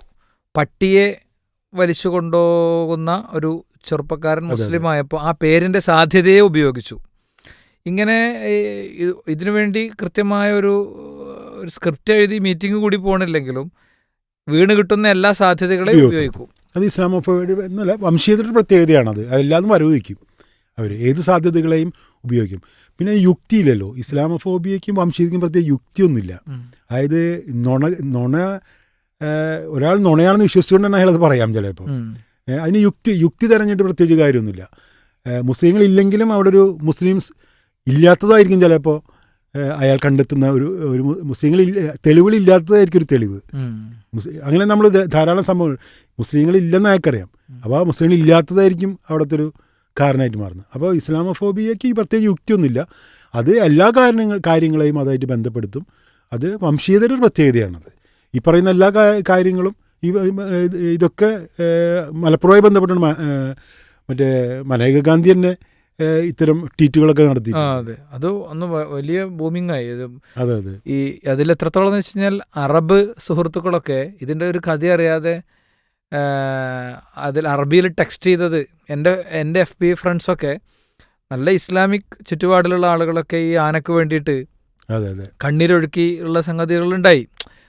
ഇവിടുത്തെ ഒരു ശക്തരായ സംഘപരിവാരം ഉണ്ടാക്കിയൊരു സാധനം, ആൻറ്റി മുസ്ലിം പ്രപ്പകണ്ടയുടെ ഭാഗമായി ഉണ്ടാക്കിയൊരു സാധനം, അതിൻ്റെ ഒരു സാഹചര്യവും മനസ്സിലാക്കാതെ പ്രവാചകൻ്റെ ഹദീസൊക്കെ ചേർത്തിട്ട് മൃഗങ്ങളോട് കാണിക്കേണ്ട കാരുണ്യത്തെക്കുറിച്ചൊക്കെ ഓർമ്മപ്പെടുത്തി അറബ്സ് അത് റീട്വീറ്റ് ചെയ്യണേ, എക്സിൽ ഷെയർ ചെയ്യണ അവസ്ഥ വരെ ഉണ്ടായി. അതായത് യഥാർത്ഥത്തിൽ ഇസ്ലാമോഫോബിക്ക് ഇസ്ലാമായിട്ട് ഒരു ബന്ധമില്ല. ഇപ്പം എനിക്ക് ഇസ്ലാമിനെ കുറിച്ച് ഒന്നും അറിയില്ല. ഒരു വ്യക്തി എന്ന രീതിയിൽ ഇസ്ലാമിനെ കുറിച്ച് വളരെ കുറച്ച് കാര്യങ്ങൾ എനിക്കറിയുള്ളൂ. പക്ഷേ ഞാൻ ഇസ്ലാമോഫോബിയെ കുറിച്ച് സംസാരിക്കുന്ന ആളാണ്. അപ്പോൾ ഇസ്ലാമോഫോബിയെ കുറിച്ച് സംസാരിക്കുന്ന ആൾക്ക് ഇസ്ലാമിനെ കുറിച്ച് നല്ല ധാരണ ഉണ്ടാവണ്ടേ എന്നൊരാൾ ചോദിക്കാം. എൻ്റെ അഭിപ്രായത്തിൽ ഇസ്ലാമോഫോബിയെ കുറിച്ച് അറിയുന്ന ഒരാൾക്ക് ഇസ്ലാമിനെ കുറിച്ചുള്ള ഒരു സാമാന്യ ധാരണയെ ആവശ്യമുള്ളൂ. അയാൾക്ക് ആവശ്യം വംശീയതയെക്കുറിച്ചാണ്. കാരണം ഇസ്ലാമോഫോബിയും ഇസ്ലാമും തമ്മിലൊരു ബന്ധമില്ല. ഇസ്ലാമോഫോബിയ ഇസ്ലാമിനെ കുറിച്ച് പ്രത്യേക രീതിയിൽ കാണുകയാണ് ചെയ്യുന്നത്. ഇപ്പോൾ ഹദീസൊക്കെ വെച്ച് സംസാരിക്കുന്നത് എന്തുകൊണ്ടാണ്? അത് ഇസ്ലാമുമായിട്ട് ബന്ധമുണ്ടെന്ന് പറയുന്നത് കൊണ്ടാണ്. യഥാർത്ഥത്തിൽ ഇസ്ലാമോഫോബിക്ക് ഇസ്ലാമായിട്ടൊരു ബന്ധമില്ല. അത് വംശീയതയായിട്ടാണ് എൻ്റെ ബന്ധം. വംശീയത ഞാൻ നേരത്തെ പറഞ്ഞു. ബംഗാളികൾ എന്ന് പറയുന്ന വംശീയവൽക്കരണത്തിന് നേരത്തെ ഗോവിന്ദ് സ്വാമിയുടെ ഇത് വന്ന സമയത്ത് ഭിന്നശേഷിക്കാരായിട്ടുള്ള ആളുകൾ ഈ രീതിയിൽ ട്രീറ്റ് ചെയ്യപ്പെടുന്നു. അവിടെ ഒന്നും അതായിട്ടൊരു ബന്ധമില്ല. മറിച്ച് ഈ രീതിയിലാണത്. ഇതിൻ്റെ ഇടയ്ക്ക് സാറ് ഒരു നല്ലൊരു പ്രയോഗം നടത്തിയല്ലോ. ഞാൻ നേരത്തെ ചോദിക്കാൻ വിചാരിച്ചൊരു ഏരിയയാണത്. ഇതിൻ്റെ ഗ്രാഫ് കൂടിക്കൊണ്ടിരിക്കുകയാണ്. ഈ ഇസ്ലാമോഫോബിയയുടെ വളർച്ച ഓരോ വർഷം പിന്നിടുമ്പോഴും കൂടിക്കൊണ്ടിരിക്കുകയാണെന്നുള്ളൊരു പ്രയോഗം നടത്തിയല്ലോ. അത് സംബന്ധിച്ച് കുറച്ചും കൂടി ഒരു ഡാറ്റ പ്രൊവൈഡ് ചെയ്യാമോ? അതായത് ഞങ്ങൾ ഇതിൽ നിന്ന് പഠിച്ചെന്ന് ഞങ്ങൾക്ക് മനസ്സിലായൊരു കാര്യം എന്ന് വെച്ചാൽ, ഇസ്ലാമോഫോബിയ വർദ്ധിക്കുന്നതനുസരിച്ച് ഇസ്ലാമോഫോബിയക്കെതിരെയുള്ള പ്രതിരോധവും വർദ്ധിക്കുന്നുണ്ട്. ചില പ്രത്യേക സന്ദർഭങ്ങളിൽ ഇത് കൂടുകയും ചില സന്ദർഭങ്ങളിൽ കുറയുന്നതായിട്ട് കാണാൻ പറ്റും. അതായത് നമ്മുടെ സമൂഹത്തിൽ ഏതെങ്കിലും ഒരു സംഭവം നടക്കുമ്പോൾ, ഏതെങ്കിലും വളരെ സമൂഹത്തെ മുഴുവൻ പിടിച്ചുലയ്ക്കാവുന്ന ഒരു കാര്യം നടക്കുമ്പോൾ ഇസ്ലാമോഫോബിയ അതിൻ്റെ പീക്കിലെത്തുന്നതായിട്ട് ഞങ്ങൾ കാണുന്നത്. അതെല്ലായ്പ്പോഴും ഒരുപോലെയല്ല. ഉദാഹരണം പറയുകയാണെങ്കിൽ, ഇലക്ഷൻ ഒരു ഇസ്ലാമോഫോബിക് ഇവൻറ്റിൻ്റെ ഒരു ഉത്സവമാണ്. ഇലക്ഷൻ സമയമാകുമ്പോൾ ഇസ്ലാമോഫോബിയ വളരെ ശക്തമാകും. ഇലക്ഷൻ സമയം കഴിയുമ്പോൾ ഇസ്ലാമോഫോബിയ പതുക്കെ ഒന്ന് താഴോട്ട് പോകും. വീണ്ടും ഇലക്ഷൻ വരുമ്പോൾ ഇസ്ലാമോഫോബിയയുടെ തട്ടൊന്ന് മുകളിലേക്ക് വരും, വീണ്ടും താഴും. ഇതാണ് എൻ്റെ പ്രവണത. ഇതിൽ മറ്റൊരു പ്രവണത എന്താണെന്ന് വെച്ചാൽ, ഇത് ഈ ഇസ്ലാമോഫോബിക്കായിട്ടുള്ള ഈ പ്രവണതകൾ ഉണ്ടാക്കുന്ന ആരാണെന്നുള്ളത് വേറൊരു കാര്യമാണ്. എല്ലായ്പ്പോഴും ഒരേ ആളായിരിക്കണം എന്നില്ല ഇസ്ലാമോഫോബിക്കായിട്ടുള്ള കാര്യം പറയും. അപ്പോൾ എല്ലാതും ഒരുപോലെയല്ല പോകുന്നത്. വ്യത്യാസങ്ങളുണ്ട്, പ്രതിരോധങ്ങൾ ഉണ്ടായി വരുന്നുണ്ട്. വിവിധ വിഭാഗങ്ങൾ ഒരേ സമയം ഇസ്ലാമോഫോബിയ കൂടുതൽ വരുന്ന സമയത്ത് അതിൻ്റെ പ്രതിരോധങ്ങളും അതുപോലെ തന്നെ ഉണ്ടായി വരുന്നുണ്ട്. അതുകൊണ്ട് ഇസ്ലാമോഫോബിക്കുള്ള പ്രതിരോധം നമ്മളെ സംബന്ധിച്ചിടത്തോളം ഇസ്ലാമോഫോബിയ വർദ്ധിക്കുന്നത് പറയുന്ന പോലെ തന്നെ അതിനെതിരെയുള്ള പ്രതിരോധവും ഇപ്പം നമ്മൾ ഇന്ന് സംസാരിക്കുന്ന അതിനെതിരെ പ്രതിരോധമാണ്. തീർച്ചയായും. അതെ. മറ്റൊരു കാര്യം ഇതിൽ നമ്മൾ ഇപ്പം മുസ്ലിം വ്യക്തികൾ അവരുടെ സ്വത്വത്തിൽ നിന്നുകൊണ്ട് സംസാരിക്കുകയാണ്. അവർക്ക് പറയാനുള്ള നയം കൃത്യമായി പറയുമ്പോൾ അതിനെ പെട്ടെന്ന് ചില ഇസ്ലാമോഫോബിക് ലാബലുകൾ ഒട്ടിച്ച് ഒരു അരികവൽക്കരിക്കാനുള്ള ബോധപൂർവമായ ശ്രമം ഈ അടുത്ത കാലത്ത് കൂടുതൽ വന്നിട്ടുണ്ട്. ഇപ്പോൾ ഞങ്ങളുടെ general secretary T K Ashraf Sahib, അദ്ദേഹം സൂംബയുമായി ബന്ധപ്പെട്ട ചില കമൻറ്റുകൾ പറഞ്ഞു. സൂംബയുമായി ബന്ധപ്പെട്ട ആ വിഷയം ഇവിടുത്തെ ഒരു സോഷ്യൽ ഫാബ്രിക്കിനെ ഒരു നിലക്കും ബാധിക്കുന്ന ഒന്നല്ല. അതിനി മാക്സിമം വേണമെങ്കിൽ ഒരാൾക്ക് പറയാൻ പറ്റാതെ യാഥാസ്ഥികത്വമാണ് എന്നായിരിക്കും അങ്ങനെ ചിന്തിക്കുന്ന ആളുകൾക്ക് പറയാൻ പറ്റുക. പക്ഷെ അതിനെ ഭീകരവാദവും വർഗീയതയും അന്തർദേശീയ ഗൂഢാലോചനയും അതുപോലെ തന്നെ താലിബാനിസമൊക്കെ ആയിട്ടാണ് ബന്ധിപ്പിച്ചത്. ഈ ഒരു നിലപാടിനെ, ഈ ഒരു സാഹചര്യത്തെ സാർ കാണുന്നത് എങ്ങനെയാണ്? ഒരു ഇസ്ലാമോഫോബിയയുടെ മറ്റൊരു പ്രത്യേകത, മുസ്ലിങ്ങൾക്ക് അവരുടെ സ്വന്തം അഭിപ്രായങ്ങളെ ആവിഷ്കാര സ്വാതന്ത്ര്യം നിഷേധിക്കുക എന്നുള്ളതാണ് ഇസ്ലാമോഫോബിയയുടെ മറ്റൊരു പ്രത്യേകത. അത് തൻ്റെ അഭിപ്രായങ്ങളെക്കുറിച്ച് സംസാരിക്കുക. അപ്പോൾ ഒരു വിഭാഗത്തിന് ആവിഷ്കാര സ്വാതന്ത്ര്യം, അയാൾക്ക് സ്വയം ആവിഷ്കരിക്കാനുള്ള, അയാൾക്ക് സംസാരിക്കാനുള്ള, മറ്റുള്ളവർ കമ്മ്യൂണിക്കേറ്റ് ചെയ്യാനുള്ള, അയാളുടെ ലോകവീക്ഷണം മറ്റുള്ളവർക്ക് പകരാനുള്ള അതിനുള്ള അവകാശം നിഷേധിക്കും ഇസ്ലാമോഫോബിയ. അപ്പോൾ ഒരാൾക്ക് അയാളുടെ അഭിപ്രായത്തിൽ ഇന്നതാണ് നടക്കേണ്ടതെന്ന് അയാൾക്ക് അഭിപ്രായം പറയാം. ഈ അഭിപ്രായം പറയുന്നത് എന്നെ നിഷേധിക്കുന്ന ഇസ്ലാമോഫോബിയ. അപ്പോൾ ഒരു പ്രത്യേക കാര്യത്തിൽ, ഇപ്പോൾ സൂംബ പോലുള്ള വിഷയത്തിൽ ഒരാൾക്ക് അഭിപ്രായം പറയാമെന്നുള്ളത് അത് അയാളുടെ ലോകവീക്ഷണത്തിൽ നിന്നുകൊണ്ട് അതിനെക്കുറിച്ച് അഭിപ്രായം പറയാനുള്ള അവകാശം അയാൾക്കുണ്ട്. അതിനെ എതിർക്കുക എന്ന് പറയുന്നത്, ആ അഭിപ്രായ പ്രകടനത്തെ എതിർക്കുന്നത് ഇസ്ലാമോഫോബിക്കായിട്ടുള്ള ആക്റ്റായിട്ടാണ് ഞാൻ മനസ്സിലാക്കുന്നത്. ഇത്തരം ഇപ്പം മലപ്പുറത്തെ ഞാനൊരു നമ്മുടെ സമൂഹത്തിലെ ചില ശബ്ദങ്ങൾ താങ്കളുടെ മുന്നിൽ കൊണ്ടുവരികയാണ്. മലപ്പുറത്തെ കുട്ടികളുടെ മാർക്കുമായി ബന്ധപ്പെട്ട വരികൾ, അതല്ലെങ്കിൽ ഒരു അറ്റാക്ക് ഉണ്ടാകുമ്പോൾ, ഒരു പൊളിറ്റിക്കൽ അറ്റാക്ക് ഉണ്ടാകുമ്പോൾ ആ അറ്റാക്കിൻ്റെ ദിശ തിരിച്ചുവിടാൻ ആവശ്യമായിട്ടുള്ള അറബിയിലെ ഇൻഷാ അല്ലാ പോലുള്ള പ്രയോഗങ്ങൾ, ഇതൊക്കെ കൃത്യമായി നമ്മുടെ സമൂഹത്തിൽ കൃത്യമായ ഇടവേളയിൽ സംഭവിക്കുന്നുണ്ട്. ഇത് സംഭവിക്കുന്നത് ഒരു ആരോപണമാണ്. ഞാൻ ആ ആരോപണത്തിലെ എല്ലാ വശങ്ങളെയും സത്യപ്പെടുത്തിയിട്ടല്ല സംസാരിക്കുന്നത്. ഇവിടെ നിലവിൽ ഇങ്ങനത്തെ ഒരു ഡിസ്കഷൻ ഉണ്ട്. ഇത് മിക്കപ്പോഴും എല്ലാ ഇടവേളയിലും വരുന്നത് ആരോപണത്തിന് വിധേയരാകുന്നത് പ്രത്യേകമായൊരു പൊളിറ്റിക്കൽ പ്ലാറ്റ്ഫോമിലുള്ള ആളുകളാണ്. ഈ ഒരു സാഹചര്യത്തെ എങ്ങനെയാണ് കാണുന്നത്? ഇസ്ലാമോഫോബിക് അന്തരീക്ഷത്തിൽ ഈ എല്ലാ പ്രശ്നങ്ങളെയും മതപരമായി ചിത്രീകരിക്കുകയാണ് ചെയ്യുന്നത്. അതായത് ഒരു വ്യക്തി ചെയ്യുന്നൊരു കാര്യത്തെ, ഒരു കൊലപാതകം നടന്നു കഴിഞ്ഞാൽ, അല്ലെങ്കിൽ ഒരു പ്രണയം സംഭവിച്ചു കഴിഞ്ഞാൽ, അല്ലെങ്കിൽ അതുപോലെ ഏതെങ്കിലും സംഭവിച്ചു കഴിഞ്ഞാൽ അതിനൊക്കെ മതപരമായി അതിനെ വിശദീകരിക്കുകയാണ് ചെയ്യുന്നത്. അത് ഇസ്ലാമോഫോബിയ, നേരത്തെ പറഞ്ഞ പോലെ ഇസ്ലാമോഫോബിയുടെ ഒരു ലക്ഷണമാണ്. വലിയ എന്താ പറയുക, ശക്തമായ ഇസ്ലാമോഫോബിക് പ്രവണതകളാണ് കാണിച്ചുകൊണ്ടിരിക്കുന്നത്. അത് ഈ കഴിഞ്ഞ കാലങ്ങളിൽ ഇങ്ങനത്തെ ധാരാളം പ്രവർത്തനങ്ങൾ നമ്മളുടെ ഭാഗത്തു നിന്നുണ്ടായിട്ടുണ്ട്. താങ്കൾ പറയുന്ന അതേ അഭിപ്രായമാണ് എനിക്ക് അതിനോട് ഉള്ളത്. മതപരിവർത്തനം എന്നത് ഒരിക്കലും സംഭവിക്കാൻ പാടില്ലാത്ത, വളരെ അശ്ലീലമായ, ഈ സമൂഹത്തിൽ ഒരു കലാപം ഉയർത്തുന്ന ഒരു കാര്യമാണ് എന്ന് താങ്കൾ ചിന്തിക്കുന്നുണ്ടോ? ഇല്ല, യഥാർത്ഥത്തിൽ ഞാൻ വളരെ പോസിറ്റീവായിട്ടാണ് മതപരിവർത്തനത്തെ മനസ്സിലാക്കുന്നത്. അപ്പോൾ നമുക്കറിയാം, മതപരിവർത്തനത്തിൻ്റെ ഒരു പ്രോബ്ലം, അല്ലെങ്കിൽ അതൊരു പ്രശ്നമായി നമ്മുടെ സമൂഹത്തിൽ ഉയർന്നു വന്നൊരു ടേമാണ് ലവ് ജിഹാദ് എന്ന് പറയുന്നത്. ഇതിലൊരു പ്രശ്നം എന്താണെന്ന് വെച്ചാൽ, കേരളത്തിൽ ഞാനിപ്പോൾ ഈഴവരുടെ മതപരിവർത്തനത്തെക്കുറിച്ച് അത്യാവശ്യം കാര്യങ്ങൾ പഠിക്കാൻ ശ്രമിച്ചിട്ടുള്ള ഒരാളാണ്. ശരിക്കും ഈ മതപരിവർത്തനത്തെ വളരെയേറെ അംഗീകരിക്കുകയും മതപരിവർത്തനമാണ് ഏക മാർഗം എന്ന് വിചാരിച്ചിരുന്നൊരു വിഭാഗമാണ് ഈഴവരിലെ ഒരു 30കളിലും 20, 30, 40 ഒക്കെ കാലഘട്ടത്തിൽ ഒരുപാട് ഈഴവർ അങ്ങനെയാണ് വിശ്വസിച്ചിരുന്നത്. നമുക്കുള്ള ഏക മാർഗ്ഗങ്ങളിലൊന്ന് മതപരിവർത്തനം നടത്താം. അപ്പോൾ ഏത് ഇതിലേക്ക് മതപരിവർത്തനം നടത്തണം എന്നുള്ളത് മറ്റൊരു കാര്യം.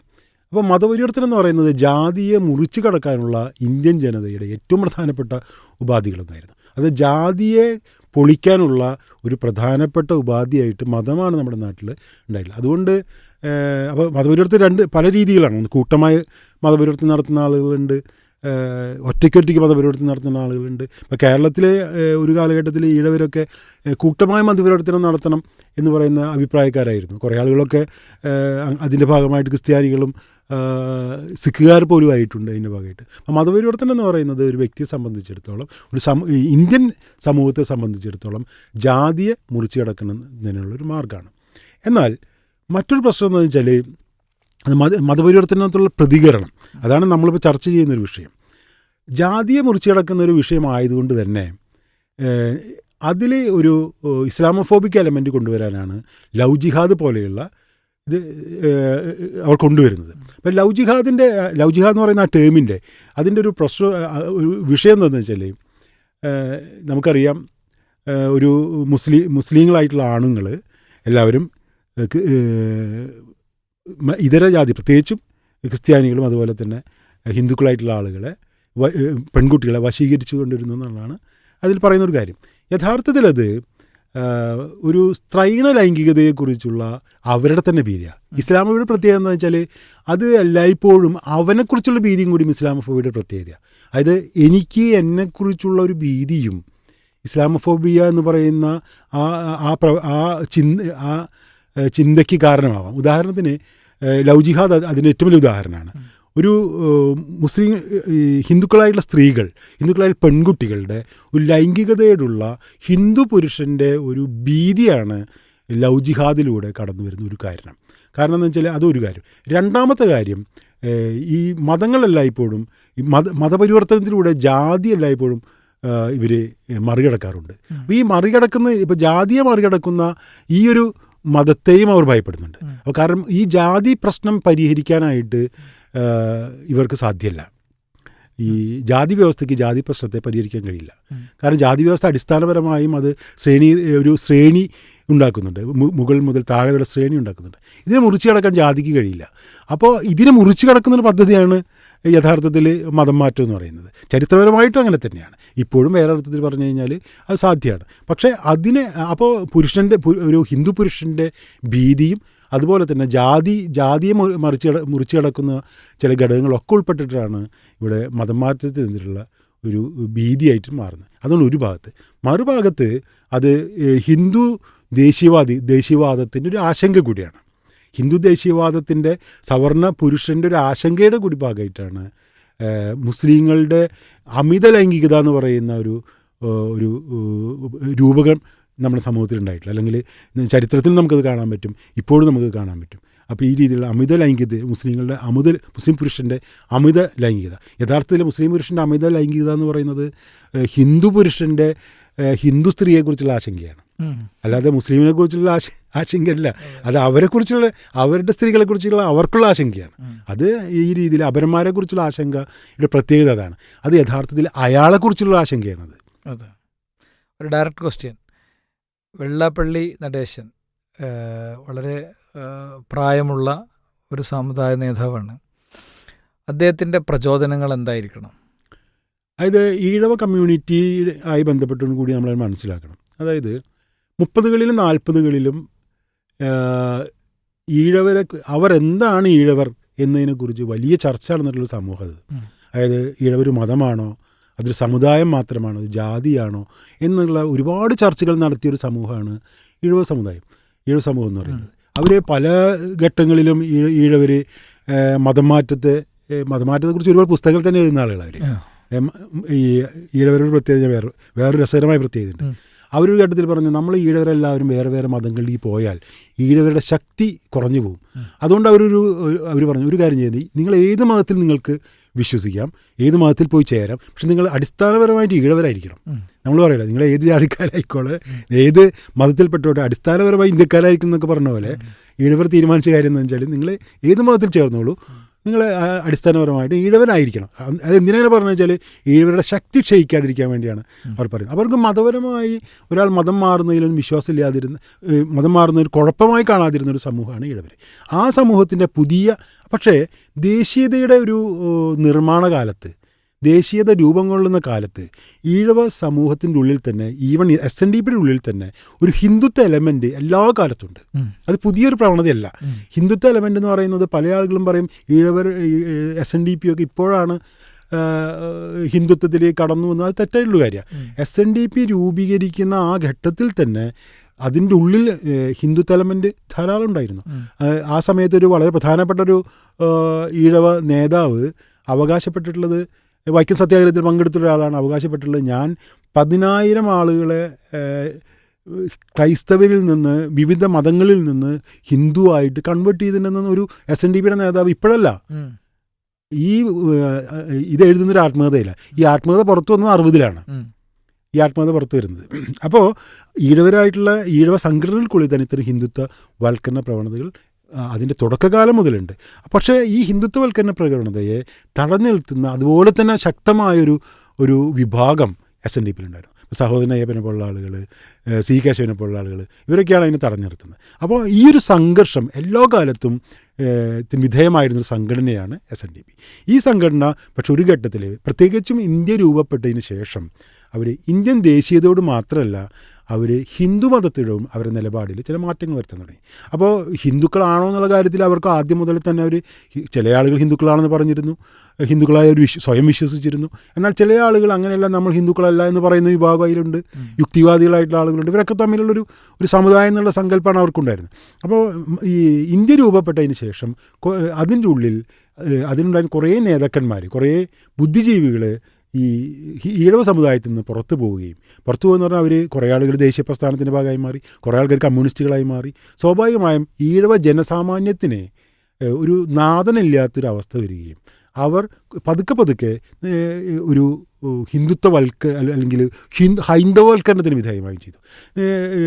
നമുക്കറിയാം, ഇപ്പോൾ മുസ്ലിങ്ങൾക്കിടയിൽ ധാരാളം ദൈവശാസ്ത്ര തർക്കങ്ങൾ നടക്കും. ഞാൻ കണ്ടിട്ടുള്ളത് കേരളത്തിലെ ഏറ്റവും സജീവമായ ദൈവശാസ്ത്ര ചർച്ചകൾ, സംവാദങ്ങൾ ദൈവശാസ്ത്ര സംവാദം നടക്കുന്ന ഒരു കമ്മ്യൂണിറ്റിയാണ് മുസ്ലിങ്ങൾ. അതെ. ധാരാളം സംഘടനകൾ തമ്മിൽ ധാരാളം ചർച്ചകൾ നടക്കും. ഈ ഒരു ചർച്ച എപ്പോഴെങ്കിലും ഹിന്ദുക്കൾക്കിടയിൽ കേട്ടിട്ടുണ്ടോ? ഇല്ല. ഇങ്ങനെ ഒരു ചർച്ച, ദൈവശാസ്ത്ര ചർച്ചകളെ ഹിന്ദുക്കൾക്കിടയിൽ എന്ന് വെച്ചാൽ അത് ഹിന്ദു എന്ന് പറയുന്നൊരു അതിൽ നിന്ന് തന്നെ നമുക്ക് വ്യക്തമാണ് അതെന്ന് സംഭവിക്കുന്നത്. പക്ഷേ അതുപോലെ തന്നെ ഈഴവർക്കിടയിലും ഇത്തരം ദൈവശാസ്ത്ര ചർച്ചകളൊന്നും നടക്കാത്ത തരത്തിലേക്ക് ഈഴവ സമുദായം ഒരു ദേശീയതയുടെ ഭാഗമായിട്ടും ഹൈന്ദവൽക്കരണത്തിന് ഒരു ഘട്ടത്തിൽ വിധേയമാവുന്നുണ്ട്. അത് യഥാർത്ഥത്തിൽ 47 കൂടി ആണത് സംഭവിക്കുന്നത്. ഒരു ഘട്ടത്തിൽ ഈഴവനായിട്ടുള്ള ആ കാലഘട്ടത്തിലെ പ്രധാനപ്പെട്ട SNDPയുടെ നേതാവ് മന്നത്ത് പത്മനാഭനും കൂടി ഒരുമിച്ച് ചേർന്നിട്ടാണ്, ആർ ശങ്കരനെയാണ് ഞാൻ ഉദ്ദേശിക്കുന്നത്, ഒരുമിച്ച് ചേർന്നിട്ടാണ് 1000-ഓളം ക്ഷേത്രങ്ങളിൽ ഗീതാപാരായണം ഏർപ്പാടാക്കിയത്. അതായത് ഈഴവർ ഹിന്ദുക്കളാണോ അല്ലയോ എന്നൊക്കെ ചർച്ച ചെയ്തിരുന്ന ഇതേ സംഘടനയുടെ ഒരു നേതാവാണ് തിരുകൊച്ചി മന്ത്രിസഭ ഉണ്ടാകുന്ന സമയത്ത് കേരളത്തിൻ്റെ ആ പ്രദേശങ്ങളിൽ 1000-ഓളം ക്ഷേത്രങ്ങളിൽ ഈ പറയുന്ന ഗീതാപാരായണം ഏർപ്പാടാക്കിയത്. അപ്പോൾ ഹിന്ദുത്വവൽക്കരണം എന്നല്ല ഇതിന് പറയേണ്ടത്, ഹൈന്ദവൽക്കരണത്തിന് എനിക്കൊരു ഒരു പടി മുന്നോട്ട് പോവുകയാണ് ചെയ്തത്. ഈ രീതിയിൽ ഈ ഒരു ഘടകം എല്ലാ കാലത്തും SNDPയിലുണ്ട്. ഇതാണ് പിൽക്കാലത്ത് നമ്മളിന്ന് കാണുന്ന വെള്ളാപ്പള്ളി നടേശനിലേക്ക് വികസിക്കുന്നത്. അപ്പോൾ വെള്ളാപ്പള്ളി നടേശൻ ഇതിൽ ഈ പറയുന്ന ഹൈന്ദവൽക്കരണത്തിൻ്റെ ഒരു വക്താവായി മാറുന്നു. അതേസമയം ഞാൻ ഒരു കാര്യം കൂടി നമ്മൾ ഉറപ്പിച്ച് പറയേണ്ടതുണ്ട്. ഇസ്ലാമോഫോബിക്കായിട്ടുള്ള ധാരാളം കാര്യങ്ങൾ പറയുന്ന ആളാണ് വെള്ളാപ്പള്ളി നടേശൻ. പക്ഷേ വെള്ളാപ്പള്ളി നടേശൻ്റെ ഇസ്ലാമോഫോബിക് പ്രസ്താവനകളിൽ ചില കാര്യങ്ങൾ നമ്മൾ പ്രധാനമായിട്ട് മനസ്സിലാക്കണം. ഇത് വളരെ മുസ്ലിങ്ങൾക്കെതിരെ ധാരാളം കാര്യങ്ങൾ വെള്ളാപ്പള്ളി നടേശൻ പറയാറുണ്ടെങ്കിലും ഇസ്ലാമിനെതിരെയുള്ള പ്രയോഗങ്ങൾ പൊതുവെ വെള്ളാപ്പള്ളി നടേശൻ കുറവാണ് നടത്തുന്നത്. ഖുറാനിൽ ഈ ഖുറാൻ അക്രമികളുടെ ഇതാണെന്ന് പറയുന്നത് വളരെ കുറവാണ് നമ്മൾ കേൾക്കുന്നത്. ആ സമയത്ത് മറ്റ് പല ആളുകളും ഖുറാൻ അക്രമത്തെ പ്രോത്സാഹിപ്പിക്കുന്ന ഒരു ഗ്രന്ഥമാണെന്നും അങ്ങനെ പലതരത്തിലുള്ള കാര്യങ്ങളെക്കുറിച്ച് നമ്മളതിൽ കേൾക്കാറുണ്ട്. ആ സമയത്ത് വെള്ളാപ്പള്ളി നടേശൻ മുസ്ലിങ്ങൾക്കെതിരെ വ്യാപകമായി ആക്രമണങ്ങൾ നടത്തുമെങ്കിലും മുസ്ലിങ്ങൾക്കെതിരെ ധാരാളം പ്രയോഗങ്ങൾ നടത്താറുണ്ടെങ്കിലും ഇസ്ലാമിനെതിരെ പ്രയോഗങ്ങൾ കുറവാണ്. അതിനർത്ഥം മാത്രമല്ല വെള്ളാപ്പള്ളി നടേശൻ ചില ഘട്ടങ്ങളിൽ വെള്ളാപ്പള്ളി നടേശൻ നമ്മുടെ വിഷയം എന്നുള്ളതാണ് ഞാൻ പറയുന്നത്. വെള്ളാപ്പള്ളി നടേശൻ ഹിന്ദു എന്നുള്ള രീതിയിൽ പല കാര്യങ്ങളും പറയുമെങ്കിലും അദ്ദേഹം സവർണരെ കുറിച്ച് പറയേണ്ട ചില ഘട്ടങ്ങളിൽ അദ്ദേഹം പറയും അവർണർക്ക് നിങ്ങൾ നീതി നിഷേധിക്കുന്നു എന്ന് പറയും. അത് ഒരേ സമയം അദ്ദേഹത്തിനുള്ളൊരു വൈരുദ്ധ്യമുണ്ട്. ആ വൈരുദ്ധ്യം ഇതാണ്. ഒരേ സമയം അദ്ദേഹം സവർണക്കെതിരെയുള്ള സമരവും അദ്ദേഹം മുന്നോട്ട് കൊണ്ടുപോകുന്നുണ്ട്, അല്ലെങ്കിൽ അദ്ദേഹത്തിനെ പ്രതിസന്ധിയിലാക്കുന്നുണ്ട്. അതേസമയം തന്നെ ഇസ്ലാമോഫോബിക്കായിട്ടുള്ള കാര്യങ്ങളും ഒരേ സമയം പറയുന്നുണ്ട്. അപ്പോൾ ഈ ഒരു വൈരുദ്ധ്യം നമുക്ക് വെള്ളാപ്പള്ളി നടേശനിൽ കാണാൻ പറ്റും. അതിനർത്ഥം വെള്ളാപ്പള്ളി നടേശൻ ഇസ്ലാമോഫോബിക്കായിട്ടുള്ള ഇത് നടത്തുന്നില്ല. ഒരു സമുദായം എന്ന് പറയുന്ന ഒരു യുക്തിയുടെ ചില ഘടകങ്ങൾ ഇപ്പോഴും വെള്ളാപ്പള്ളി നടേശനെ പോലുള്ള നേതാക്കളിൽ നമുക്ക് കാണാൻ പറ്റും. ഈ വളരെ തുടർച്ചയായ, വളരെ വ്യാപകമായ, വളരെ പ്രത്യാഘാതങ്ങൾ ഉണ്ടാക്കുന്ന ഇസ്ലാമോഫോബിയ ക്യാമ്പയിൻ്റെ സുപ്രധാനമായ ടൂളുകളിലൊന്ന് സിനിമയാണ്. അതുപോലെ നമുക്ക് എണ്ണിപ്പറയാവുന്ന കാര്യങ്ങൾ വേറെ എന്തൊക്കെയാണ്? ഞാൻ മനസ്സിലാക്കുന്നിടത്തോളം എല്ലാ മാധ്യമങ്ങളും, ഞങ്ങളുടെ ടീം 1932 മുതൽ 1995 വരെയുള്ള മാതൃഭൂമി ആഴ്ചപ്പതിപ്പ് പരിശോധിച്ചുകൊണ്ടാണ് ഞങ്ങൾ ആരംഭിക്കുന്നത്. അതായത് ഈ റിപ്പോർട്ട് എഴുതുന്നതിനേക്കാൾ മുന്നേ ഞങ്ങൾ 1.5 വർഷം മുമ്പ് ഞങ്ങൾ ചെയ്തൊരു പ്രത്യേക ഹോംവർക്ക് കേരളത്തിലെ 32 മുതലുള്ള മാതൃഭൂമി മുഴുവൻ പരിശോധിക്കുന്നത്. അതിൽ ഏകദേശം ഒരു 3-4 കൊല്ലം ലഭ്യമല്ലാത്തതിൻ്റെ ഭാഗമായിട്ട്, ഞങ്ങൾക്ക് പൊതുമണ്ഡലത്തിൽ ലഭ്യമല്ലാത്തതിൻ്റെ ഭാഗമായിട്ട് 2-3 കൊല്ലത്തെ മാതൃഭൂമി ഞങ്ങൾക്ക് പൂർണ്ണമായും ലഭിച്ചില്ല. ബാക്കി ഞങ്ങൾ ശേഖരിക്കുകയും പഠിക്കുകയും ചെയ്തിട്ടുണ്ട്. അതിൽ നിന്ന് ഞങ്ങൾക്ക് മനസ്സിലാക്കിയൊരു കാര്യം എന്ന് വെച്ചാൽ സിനിമ മാത്രമല്ല, സിനിമ, മാധ്യമങ്ങൾ, പത്രങ്ങൾ, വീക്കിലികൾ, ഇങ്ങനെ ഏത് മേഖലയിലും ഇസ്ലാമോഫോബിയ പ്രധാനപ്പെട്ട ഘടകമാണ്. ഇസ്ലാമോഫോബിക്കായിട്ടുള്ള ഭീതികളും ആശങ്കകളും പ്രസ്താവനകളും പ്രയോഗങ്ങളും ഒക്കെ നമ്മൾക്ക് പുതിയ കാലത്തുള്ള പഴയ കാലത്ത് കാണാൻ പറ്റും.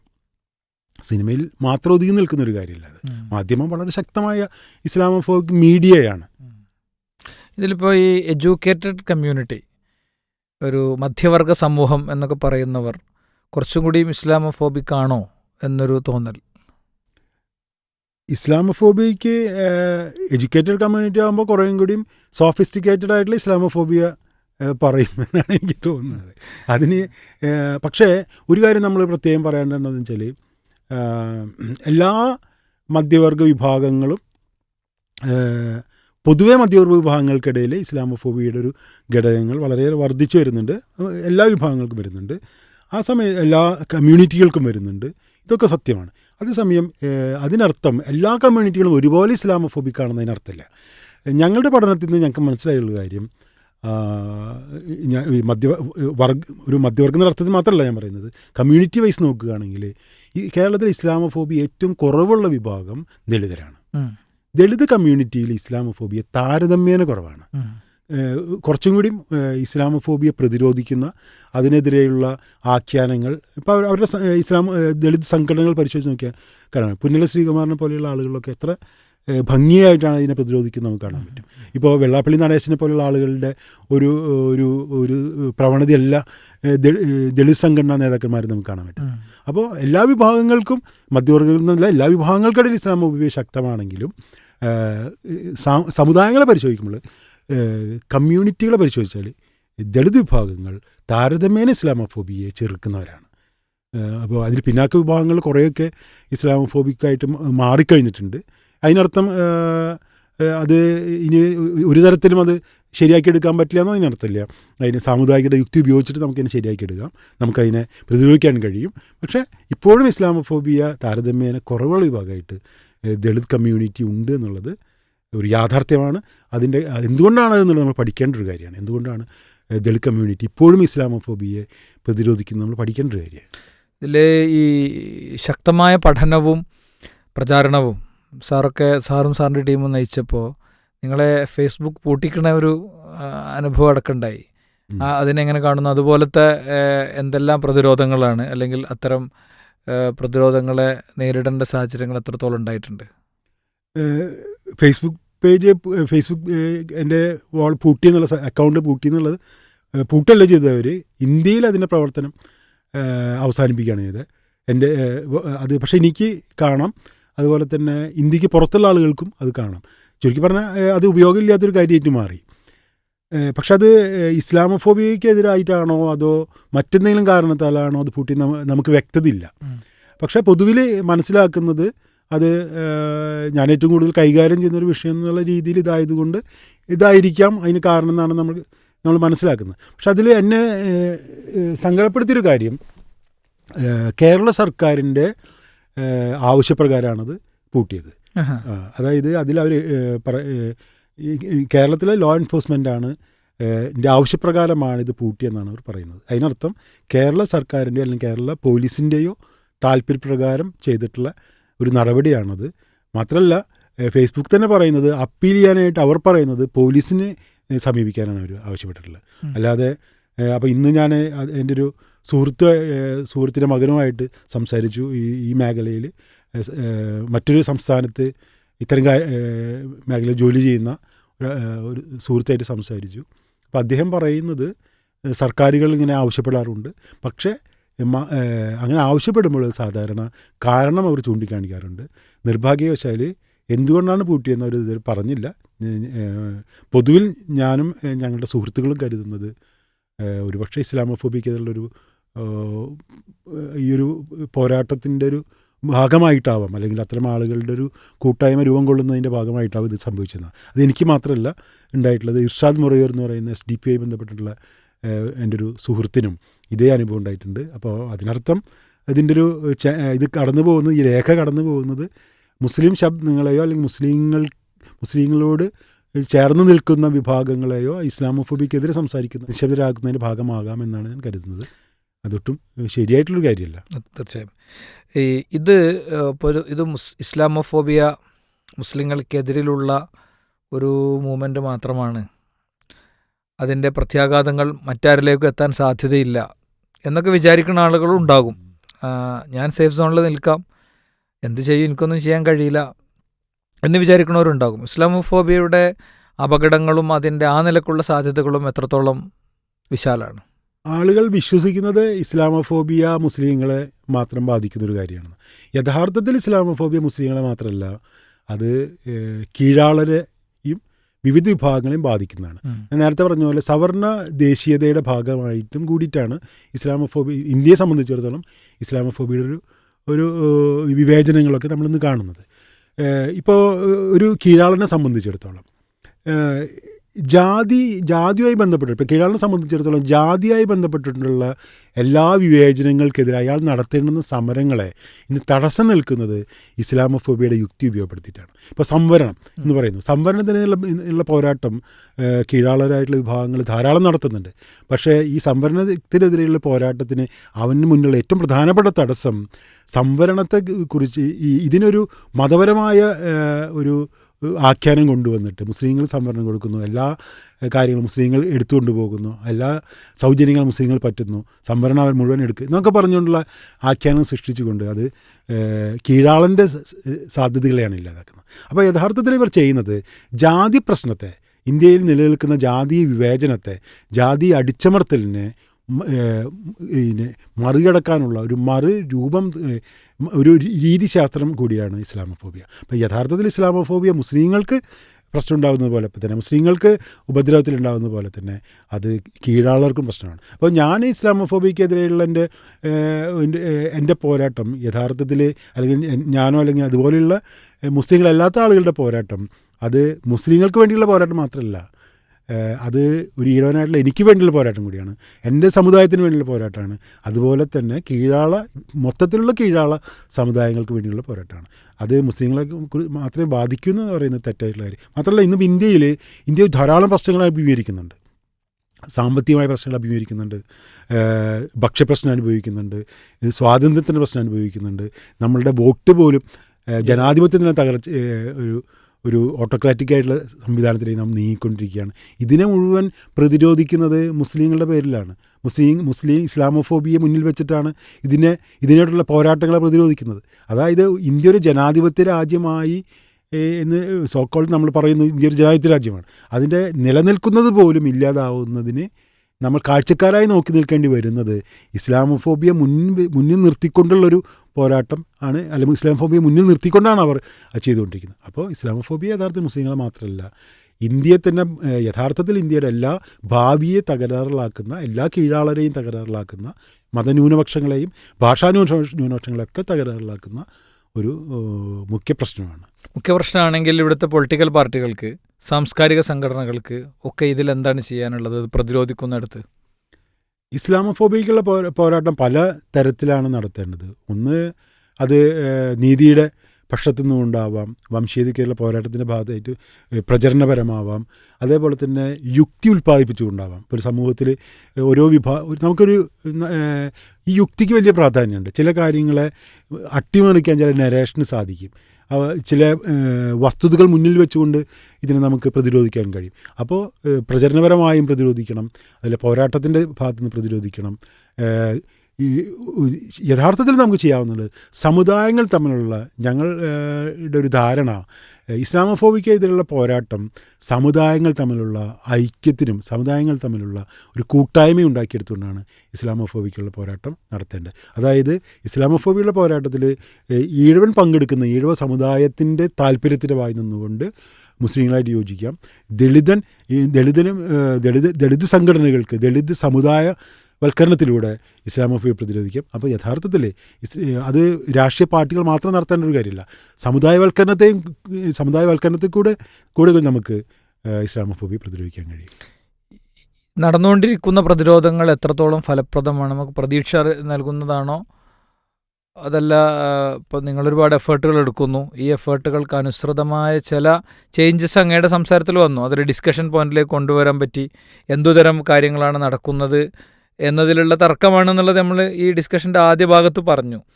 അപ്പോൾ ഈ മൊത്തം നന്നായി ഇതിൽ ഇൻവോൾവ് ചെയ്യുന്ന വ്യക്തി അല്ലെങ്കിൽ വ്യക്തികൾ എന്നുള്ള നിലക്ക് നമുക്ക് ഈ ഒരു പ്രതിരോധങ്ങൾ ഫലപ്രദമാകുന്നു എന്നൊരു ചിന്ത ഉണ്ടോ, പ്രതീക്ഷയുണ്ടോ, എങ്ങനെയാണ് അതിനെ കാണുന്നത്?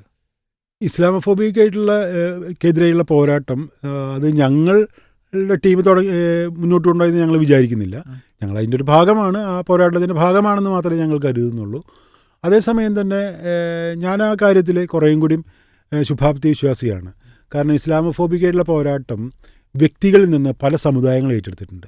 ഇപ്പോൾ കീഴാള സമുദായങ്ങൾ ഇസ്ലാമോഫോബിയക്കെതിരെ രംഗത്ത് വന്നിട്ടുണ്ട്, ഞങ്ങളുടെ തന്നെ യുക്തിവാദികൾ രംഗത്ത് വന്നിട്ടുണ്ട്.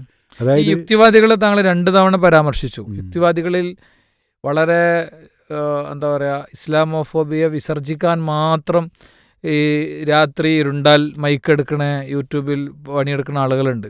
യുക്തിവാദികൾ അങ്ങ് പരാമർശിക്കുമ്പോഴൊക്കെ അവരെ മെൻഷൻ ചെയ്യണം എന്നൊരു റിക്വസ്റ്റ് എനിക്കുണ്ട്. തീർച്ചയായിട്ടും. അതായത് നമ്മൾ ഇപ്പം നമുക്കറിയാം കേരളത്തിലെ ഏറ്റവും പ്രധാനപ്പെട്ട യുക്തിവാദികളിലൊന്നാണ് ഈ നമ്മളുടെ സഹോദരൻ അയ്യപ്പൻ. അദ്ദേഹം SNDP പ്രസ്ഥാനത്തിൻ്റെ പ്രധാനപ്പെട്ട നേതാവാണ്. അപ്പോൾ യുക്തിവാദികളുടെ ചരിത്രം കുറേയും കൂടി നമുക്ക് പരിശോധിക്കാവുന്നൊരു കാര്യമാണ്. കാരണം ഇപ്പോൾ ഈഴവ പ്രസ്ഥാനവും SNDP പ്രസ്ഥാനവും ഞാൻ ഈഴവരെക്കുറിച്ച് സംസാരിക്കുന്ന ഞാൻ ആ മേഖലയിൽ നിന്ന് വരുന്ന ഒരാളും ഞാനെക്കുറിച്ച് കുറച്ചും കൂടി നമ്മളിതിനെ കാണുന്ന ഒരു ആംഗിളോടെയും പറയാം. ശരിക്കും ഈ ദളിത്, ഈഴവ, കീഴാള സമൂഹങ്ങൾ, ക്രിസ്ത്യൻ, മുസ്ലിം വിഭാഗങ്ങൾ ഇവർക്കൊക്കെ ഇടയിൽ വളരെ ശക്തമായ സംഭാഷണങ്ങൾ നടക്കണം തീർച്ചയായിട്ടും എന്ന അഭിപ്രായം നമുക്ക് എല്ലാവർക്കും ഉണ്ട്. അത് കൃത്യമായി നടന്നാൽ ഇവിടെ ആർക്കും ഒന്നും ചെയ്യാൻ കഴിയില്ല. ഈ പറയുന്ന സംഘപരിവാരം അവർ മലപ്പുറത്തെ നാട്ടും പുറത്തെ ഭാഷയിൽ പറഞ്ഞാൽ മൂടും തട്ടി പോകേണ്ടി വരും എന്നുള്ള കാര്യത്തിൽ യാതൊരു സംശയമല്ല. അതുകൊണ്ട് നിങ്ങളാ നടത്തുന്ന സംസാരങ്ങളെ ഓരോന്നിന് ഞാൻ വളരെ കൃത്യം അതിങ്ങനെ ഹൃദയത്തിലേക്ക് എടുക്കുന്നുണ്ട്. അതുകൊണ്ട് വളരെ സന്തോഷമാണ് അത്തരം ഏരിയയിലുള്ള ഡിസ്കഷൻ എന്ന് പറയാം. ഈ യുക്തിവാദി പ്രസ്ഥാനത്തിന് നമ്മളങ്ങനെ അതായത് യുക്തിവാദികൾക്ക് ഒരു മതത്തെ വിമർശിക്കാനുള്ള അവകാശമുണ്ട്, മതത്തിന് യുക്തിവാദികളെ വിമർശിക്കാനുള്ള അവകാശമുണ്ടല്ലോ. അതുപോലെ തിരിച്ചും അങ്ങോട്ടും ഇങ്ങോട്ടും വിമർശിക്കാം. ഞങ്ങളുടെ ടീമിൽ തന്നെ പ്രധാനപ്പെട്ട ഡോക്യുമെൻറ്റേഷൻ നടത്തുന്നതിൽ ഏറ്റവും പ്രധാനപ്പെട്ട ആളുകളിൽ ഒരാൾ ഒരു യുക്തിവാദിയാണ്. അതുപോലെ ഇസ്ലാമോഫോബിയക്കെതിരെ വലിയ പ്രവർത്തനം നടത്തുന്ന ഞങ്ങളുടെ ടീമിലെ റെൻസൻ എന്ന് പറയുന്നത് യുക്തിവാദ പ്രസ്ഥാനവുമായി ബന്ധപ്പെട്ട ഒരാളാണ്. പ്രതീഷ് ബി എന്ന് പറയുന്നത് സ്വയം ഒരു യുക്തിവാദി എന്ന് പറയുന്ന ആളാണ്. ഇസ്ലാമോഫോബിക്ക് വലിയ പോരാട്ടം നടത്തുന്ന ഒരാളാണ്. സുഡാപ്പിയാണെന്ന് നിരന്തരം വിളി കേൾക്കുന്ന ഒരു യുക്തിവാദി നേതാവാണ് അദ്ദേഹം. അപ്പോൾ അങ്ങനെ ധാരാളം ആളുകളുണ്ട്. അപ്പോൾ യുക്തിവാദി പ്രസ്ഥാനത്തിന് നമ്മളിന്ന് കരുതുന്ന പോലുള്ള ഒരു രൂപം മാത്രമല്ല ഉള്ളത്. അതിൻ്റെ ഒരു വേർഷൻ, അതിൻ്റെ ഒരു വിഭാഗമാണ് നമ്മൾ ഈ പറയുന്ന വിമർശിക്കപ്പെടുന്ന ആളുകൾ. യഥാർത്ഥത്തിൽ കേരളത്തിലെ യുക്തിവാദി പ്രസ്ഥാനം സമുദായങ്ങൾ തമ്മിലുള്ള സമുദായവൽക്കരണത്തിൻ്റെ ഭാഗമായി നിൽക്കുകയും ജാതി വിരുദ്ധതയ്ക്കെതിരെ സംസാരിക്കുന്നവരാണ്. ഞാൻ നേരത്തെ പറഞ്ഞല്ലോ, ഈ മതം മാറുന്ന ആളുകളൊക്കെ അവരവരുടെ സമുദായം നിലനിർത്തിക്കൊണ്ട് അവർക്ക് മതം മാറാൻ തെറ്റില്ലെന്ന് SNDP പ്രഖ്യാപിക്കുന്നത് എൻ്റെ ഓർമ്മ ശരിയാണ് 36 സമ്മേളനത്തിലാണ്. ആ സമ്മേളനത്തിൽ ആ നിർദ്ദേശം വയ്ക്കുന്നത് സഹോദരൻ അയ്യപ്പനാണ് എന്ന് പറഞ്ഞാൽ യുക്തിവാദി പ്രസ്ഥാനത്തിൻ്റെ നേതാവായിട്ട് സഹോദരൻ അയ്യപ്പനാണ്. പക്ഷേ കുറേ കഴിയുന്നതോടുകൂടി യുക്തിവാദി പ്രസ്ഥാനത്തിൽ ജാതിയെ മനസ്സിലാക്കുന്നതിലും അതുപോലെ തന്നെ ഈ മനസ്സിലാക്കുന്നതിന് വലിയൊരു പരാജയം യുക്തി പ്രസ്ഥാനത്തിൽ പല വിഭാഗങ്ങൾക്കുണ്ടായി.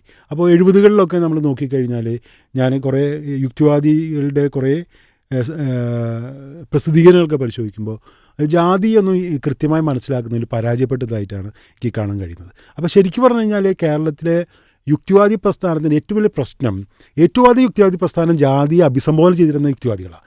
കുറേ ഒരു ഘട്ടം കഴിയുന്നതോടുകൂടി യുക്തിവാദി പ്രസ്ഥാനം ജാതിയെ അഭിസംബോധന ചെയ്യാതാവുകയും അത് മതവിമർശനം എന്നുള്ള രീതിയിലേക്ക് മാത്രം ചുരുങ്ങിപ്പോവുകയാണ് ചെയ്യുന്നത്.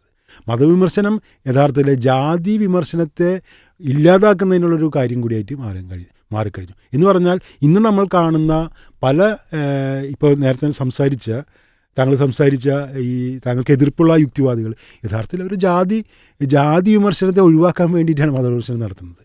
അത് ജാതി വിമർശനത്തെ അതുകൊണ്ടാണ് ഈ വിഭാഗം ആളുകൾ പലപ്പോഴും ഒരു സവർണ നിലപാടുകളാണ് മുന്നോട്ട് വയ്ക്കുന്നത്. അപ്പോൾ യഥാർത്ഥത്തിൽ ജാതി വിമർശനത്തെ സംഘപരിവാരത്തിൻ്റെ പരിപാടികളിൽ പങ്കെടുക്കാം അവർക്ക് ഒക്കെ ഇപ്പോൾ ഈ തൊട്ടടുത്ത ദിവസങ്ങളിലടക്കം വാർത്തകൾ വന്നു. അത് മിക്കവാറും ആളുകൾ ജാതിക്ക് അനുകൂലമായിട്ടുള്ള ആളുകളായിട്ടും നമുക്ക് കാണാൻ പറ്റും. ഇത്തരം ആളുകൾ ഒരു പൊതു പ്രത്യേകത സംവരണത്തിനെതിരാണ് പലരും.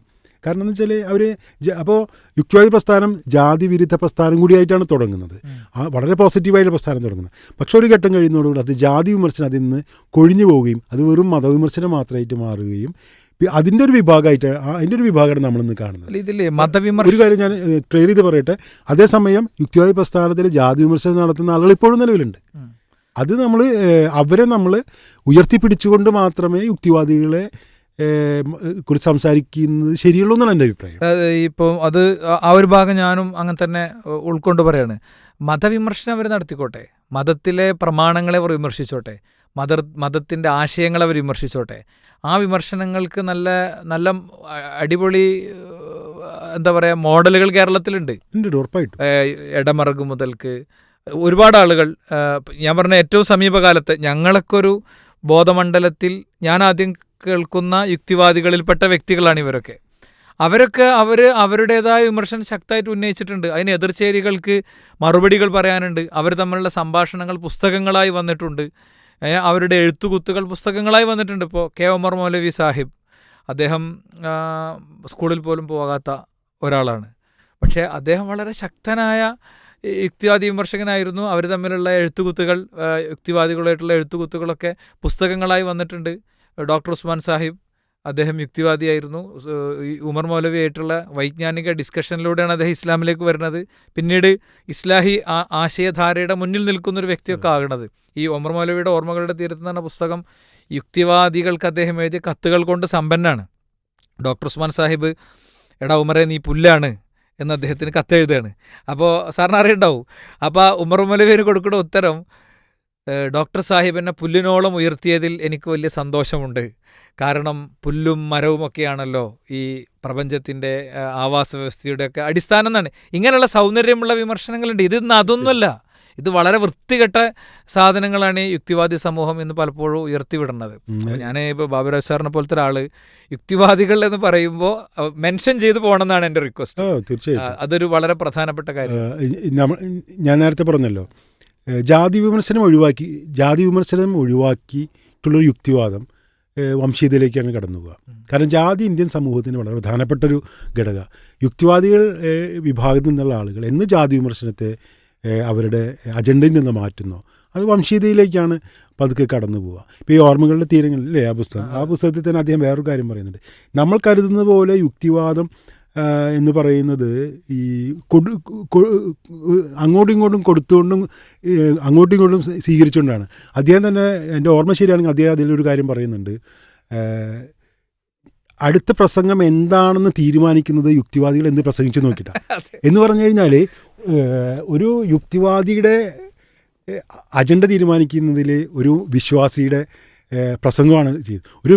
ഒരു വിശ്വാസിയുടെ അജണ്ട തീരുമാനിക്കുന്നതിന് യുക്തിവാദിയുടെ പ്രസംഗം എന്ന് പറഞ്ഞാൽ പരസ്പരം അങ്ങോട്ടും ഇങ്ങോട്ടും അജണ്ടകൾ തീരുമാനിച്ചിട്ട് ഉള്ള ഒരു. അപ്പോൾ യുക്തിവാദികൾക്ക് മറുപടി പറയുന്നത്, അപ്പോൾ അജണ്ട സെറ്റ് ചെയ്യുന്നതിൽ രണ്ടുപേരും, മോശാർത്ഥത്തിലല്ല അജണ്ട എന്ന് പറയുന്നത്, പ്രമേയങ്ങൾ സെറ്റ് ചെയ്യുന്നതിൽ പോലെ ഈ ഒരു ബന്ധമുണ്ട്. അപ്പോൾ യുക്തിവാദം ഒരു വംശീയതയായി മാറുന്നത് ഡിഫറൻ്റ് ആയിട്ടുള്ളൊരു കോൺടെക്സ്റ്റാണ്. അതിന് ആഗോളമായൊരു കോൺടെക്സ്റ്റിന് ഞാൻ അതിലേക്ക് കടക്കുന്നില്ല. ഇന്ത്യൻ കോൺടെക്സ്റ്റിൽ പരിശോധിക്കുകയാണെങ്കിൽ, കേരള കോൺടെക്സ്റ്റിൽ പരിശോധിക്കുകയാണെങ്കിൽ, ജാതി വിമർശനം എന്ന് യുക്തിവാദ പ്രസ്ഥാനങ്ങൾ ഒഴിവാക്കിയോ, 70കളിലൊക്കെ ധാരാളം കാണാം നമുക്ക് ജാതി വിമർശനത്തെ, ജാതീയമായ ചിന്ത, സവർണതയെ ഒരിക്കലും ചോദ്യം ചെയ്യാത്ത ചിന്തകളൊക്കെ നമുക്കതിൽ കാണാൻ പറ്റും. അതെന്നൊഴിവാക്കിയോ അന്ന് മുതൽ അത് വംശീയതയിലേക്ക് കടന്നു പോവുകയും ഇപ്പോൾ പല വിഭാഗത്തിൽ തന്നെ, ഇപ്പോൾ നമുക്കറിയാം ഈ യുക്തിവാദി പ്രസ്ഥാനത്തിൽ സി രവിചന്ദ്രനെ പോലെയുള്ള ആളുകൾ മാത്രമല്ല ഉള്ളത്. അതിനെ കൃത്യമായി പ്രതിരോധിക്കുന്ന, അദ്ദേഹത്തിൻ്റെ വംശീയതയാണെന്ന് പറയുന്ന ആളുകൾ ധാരാളമുണ്ട്. അയാളെ തികച്ചും സംഘപരിവാരമാണ് എന്ന് തന്നെ തുറന്നു പറയുന്ന ആളുകളുണ്ട്. യുക്തിവാദി പ്രസ്ഥാനത്തിലെ ആളുകൾ തന്നെയുണ്ട്.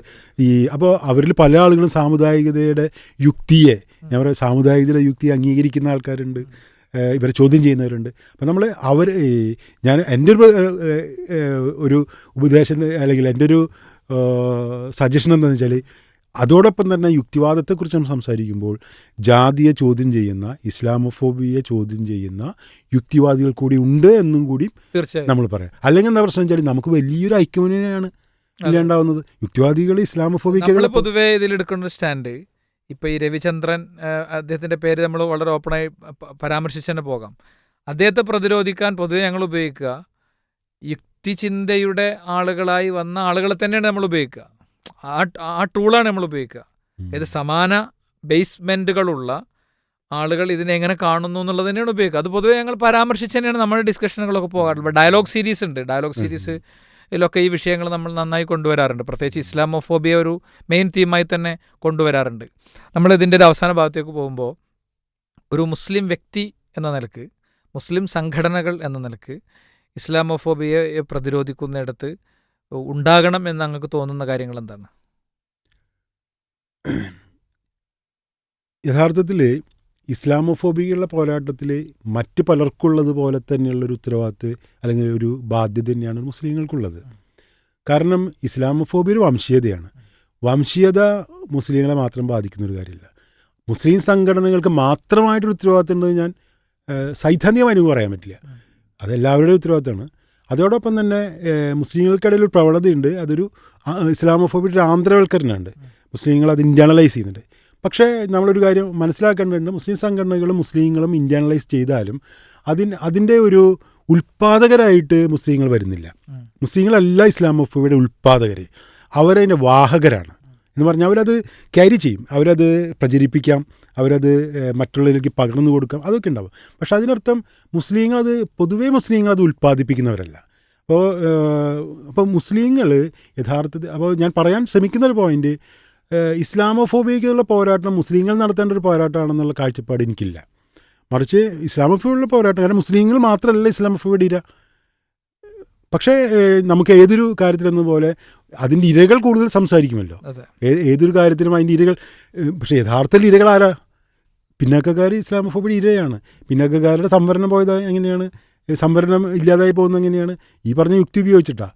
ഇന്ത്യയിലെ സാമ്പത്തിക തകർച്ച ഇന്ത്യയിൽ ഉണ്ടോ എന്ന് ചോദിച്ചാൽ ബാബറി മസ്ജിദ് മുന്നിൽ വെച്ചിട്ടാണ് സാമ്പത്തിക തകർച്ചയെക്കുറിച്ചുള്ള ബാബറി മസ്ജിദ് തകർത്ത് കളയുകയും അവിടെ ഒരു രാമക്ഷേത്രം ഉണ്ടാക്കുകയും ചെയ്തതിന് ശേഷം അതിൻ്റെ ഗുണഗണങ്ങൾ വാഴ്ത്തുന്നതിനിടയിൽ ഇവിടെ സംഭവിക്കുന്നത് എന്താ? ഇന്ത്യയുടെ സമ്പത്ത് ചോർന്നു പോകുന്നു, ഇന്ത്യ ദരിദ്ര രാജ്യമാകുന്നു, ഇന്ത്യയിലെ ദശലക്ഷക്കണക്കിന് ആളുകൾ, കോടിക്കണക്കിന് ആളുകൾ പട്ടിണിയിലേക്ക് പോകുന്നു, തൊഴിലില്ലായ്മ പെരുകുന്നു, അക്രമങ്ങൾ ഉണ്ടാകുന്നു, ഇതൊക്കെ ഉണ്ടാകുന്നുണ്ട്. പക്ഷേ ഇതൊക്കെ നമ്മൾ കാണാതെ നമ്മളാകെ കാണുന്നത് മുസ്ലിം എന്നുള്ള ശത്രുവിനെയാണ്. ഈ ശത്രുവിനെ, അപ്പോൾ ഈ മുസ്ലിങ്ങൾക്ക് മാത്രമല്ല, ഈ ശത്രുവിനെ മുന്നിൽ നിർത്തിക്കൊണ്ട് യഥാർത്ഥത്തിൽ ബാക്കി കീഴാളുകൾക്കും ബാക്കി ആളുകൾക്കൊക്കെ മുസ്ലിങ്ങൾ നഷ്ടപ്പെടുന്ന പോലെ ഇവർക്കും നഷ്ടപ്പെടുന്നുണ്ട്. അപ്പോൾ ഇസ്ലാമോഫോബിയുടെ ഇരകൾ എല്ലാവരുമാണ്. അതുകൊണ്ട് ഇസ്ലാമോഫോബിയുടെ ഈ പോരാട്ടത്തിൽ എല്ലാ വിഭാഗം ആളുകൾക്ക് അവരുടെ പങ്കുണ്ട്. അതോടൊപ്പം തന്നെ മുസ്ലിങ്ങൾക്കിടയിൽ ആന്തരവൽക്കരണം നടക്കുന്നുണ്ട്. അത് പ്രാഥമികമല്ല, ഒരു കാരണവശാലും പ്രാഥമികമല്ല. അത് അതിൻ്റെ ഒരു അതിനൊരു ഉൽപ്പാദകരല്ല, അതിനവരെ വാഹകരായിട്ട് നിൽക്കുന്നതേ ഉള്ളൂ. എങ്കിലും മുസ്ലിങ്ങളുമായിട്ട് അതിനെ ബന്ധപ്പെടുത്തി നമ്മൾ പലരും കാണുന്നത് കൊണ്ടും മുസ്ലിം സംഘടനകൾക്ക് അതിൻ്റെ ഒരു പ്രാഥമിക ഇരകൾ എന്നുള്ള രീതിയിൽ മുന്നോട്ട് വരേണ്ടതുണ്ട്. കുറേയും കൂടിയും പ്രചരണപരമായി വരാം. നമ്മൾ എങ്ങനെയാണ് നമ്മളുടെ സഖ്യകക്ഷികളെ നമുക്ക് കണ്ടെത്താം, വിവിധ സമുദായങ്ങൾ തമ്മിലുള്ള ഡയലോഗുകൾ ആരംഭിക്കാം. ഞങ്ങളുടെ ഒരു കാഴ്ചപ്പാടനുസരിച്ച് ഇസ്ലാമോഫോബിയെ പ്രതിരോധിക്കാനുള്ള പ്രധാനപ്പെട്ട മാർഗങ്ങളിലൊന്ന് സമുദായങ്ങൾക്കിടയിലുള്ള ഒരു സമുദായങ്ങൾക്ക് തമ്മിലുള്ളൊരു ബന്ധം വർദ്ധിപ്പിക്കലാണ്. സമുദായവൽക്കരണമാണ് യഥാർത്ഥത്തിൽ അതിനുള്ളൊരു പോംവഴി. കാരണം സമുദായവൽക്കരണം അടിസ്ഥാനപരമായി ജാതിയെ ചോദ്യം ചെയ്യും. ജാതിയെ ചോദ്യം ചെയ്തുകൊണ്ടാണ് സമുദായവൽക്കരണം ഉണ്ടാകുന്നത്. ജാതിയെ ഒളിച്ചു വയ്ക്കുന്ന ഒരു കാര്യമാണ്, ജാതി ഒളിച്ചു വയ്ക്കാനുള്ള ഒരു മാർഗങ്ങളിലൊന്നു കൂടിയാണ് ഇസ്ലാമോഫോബിയ. അതുകൊണ്ട് സമുദായങ്ങൾ തമ്മിലുള്ള ഐക്യത്തിനും സമുദായങ്ങൾ തമ്മിലുള്ള കൂട്ടായ്മകൾക്കും നമ്മൾ പ്രാധാന്യം കൊടുക്കണം. മുസ്ലിം സംഘടനകൾ അതിൽ കൂടുതൽ തങ്ങളെ ശ്രദ്ധ പതിപ്പിക്കണം. ഒപ്പം ഇതിൻ്റെ പ്രചരണപരമായ കാര്യങ്ങൾക്ക് മുന്നോട്ട് വരാം. വിവിധ ആളുകളെ, കീഴാളരായിട്ടുള്ള ആളുകളെയും വ്യക്തികളെയും ഒക്കെ ഇതിലേക്ക് പങ്കെടുപ്പിക്കാം. പക്ഷേ ഇതൊക്കെ ഞാൻ പറയുന്നത് മുസ്ലിങ്ങൾക്ക് ഇതിൻ്റെ പ്രാഥമികമായ ഉത്തരവാദിത്തം ഉണ്ടെന്നുള്ള അർത്ഥത്തിലല്ല.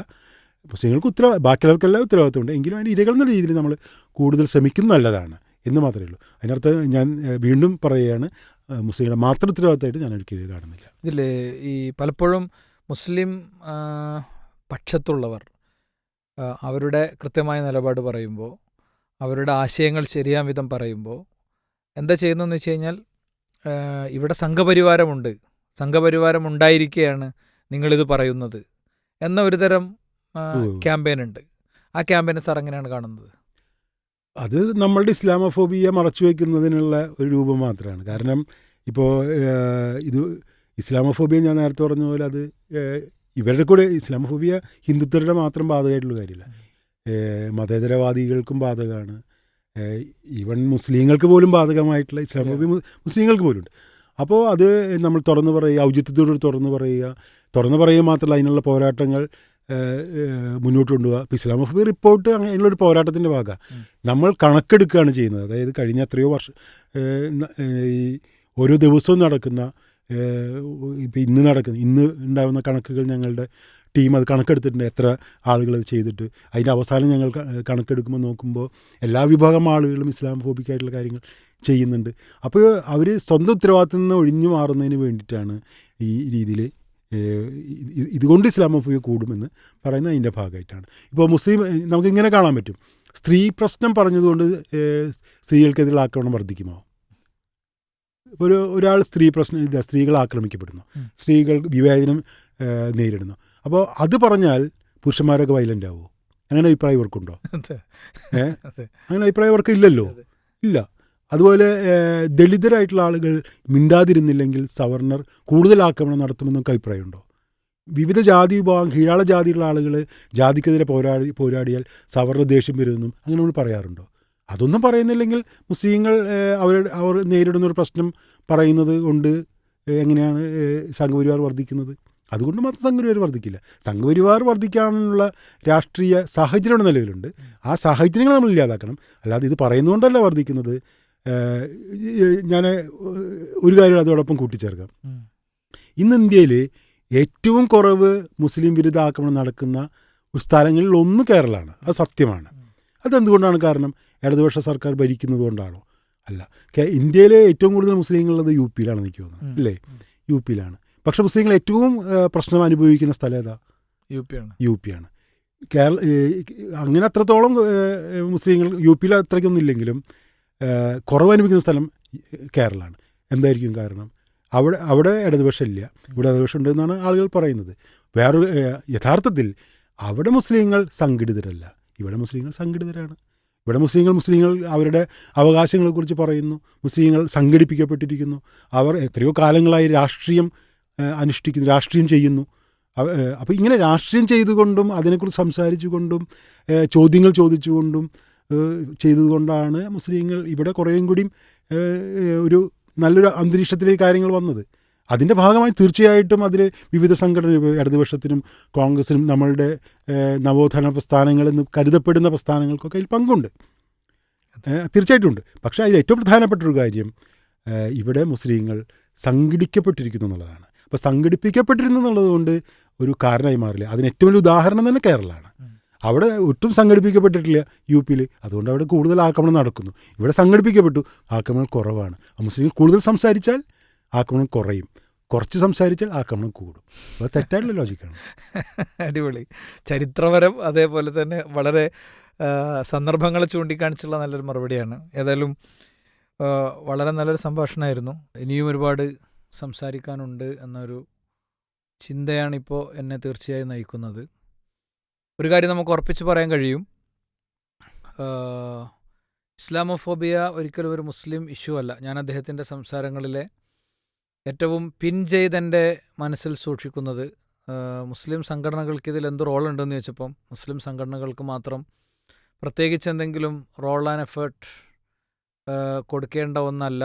ഇരകളെന്ന നിലക്ക് അവർ സംസാരിച്ചോട്ടെ, എല്ലാവരുടെയും ഉത്തരവാദിത്തമാണെന്ന് അദ്ദേഹത്തിൻ്റെ മെസ്സേജിനെ നമ്മളെടുക്കുന്നു. UN അടക്കം ആൻറ്റി ഇസ്ലാമോഫോബിയ ഡേ പ്രഖ്യാപിച്ചിട്ടുണ്ട്.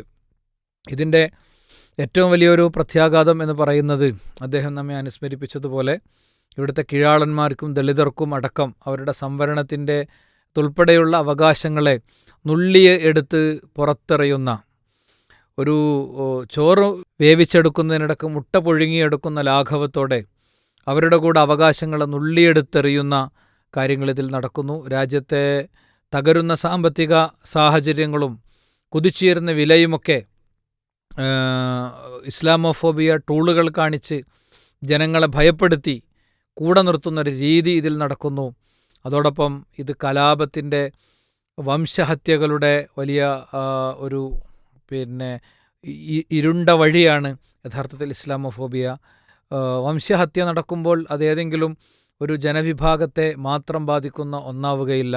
നമ്മളെപ്പോഴും ഓർക്കണം, കൊലപാതകങ്ങളും അരുങ്കൊലകളും കലാപങ്ങളും നടക്കുന്നിടത്ത് ഒരിക്കലും വെള്ളരിപ്രാവുകൾ പാറിപ്പറക്കുകയില്ല, പൂക്കൾ വിടരുകയില്ല, പൂമ്പാറ്റകൾ ചുറ്റും പാറുന്ന സാഹചര്യങ്ങൾ ഉണ്ടാവുകയില്ല. മനുഷ്യകബന്ധങ്ങൾക്കരികിൽ ബഹളം വെക്കുന്നത് പട്ടിക്കൂട്ടങ്ങളും അതുപോലെ തന്നെ ഉറപ്പിച്ചു പറയാം കഴുകന്മാരും ഒക്കെ ആയിരിക്കും എന്നത് ഉറപ്പാണ്. അതുകൊണ്ട് ഇസ്ലാമോഫോബിയ ഒരു യാഥാർത്ഥ്യമാണ്. ആരൊക്കെ എന്തൊക്കെ പറഞ്ഞാലും അതിനെതിരെയുള്ള ശബ്ദങ്ങൾ അതിശീഘ്രം, അതിവേഗം, അതിശക്തം ഉയരേണ്ടതുണ്ട്. ബാബുരാജ് സാറിന് വളരെ വലിയ നന്ദി രേഖപ്പെടുത്തുന്നു. നമുക്ക് കൂടുതൽ അദ്ദേഹത്തോടെ ഇരിക്കണം, കൂടുതൽ കാര്യങ്ങൾ സമൂഹത്തോട് പറയണം. അള്ളാഹു അനുഗ്രഹിക്കട്ടെ. അസ്സലാമു അലൈക്കും വറഹ്മത്തുള്ളാഹി വബറകാതുഹു.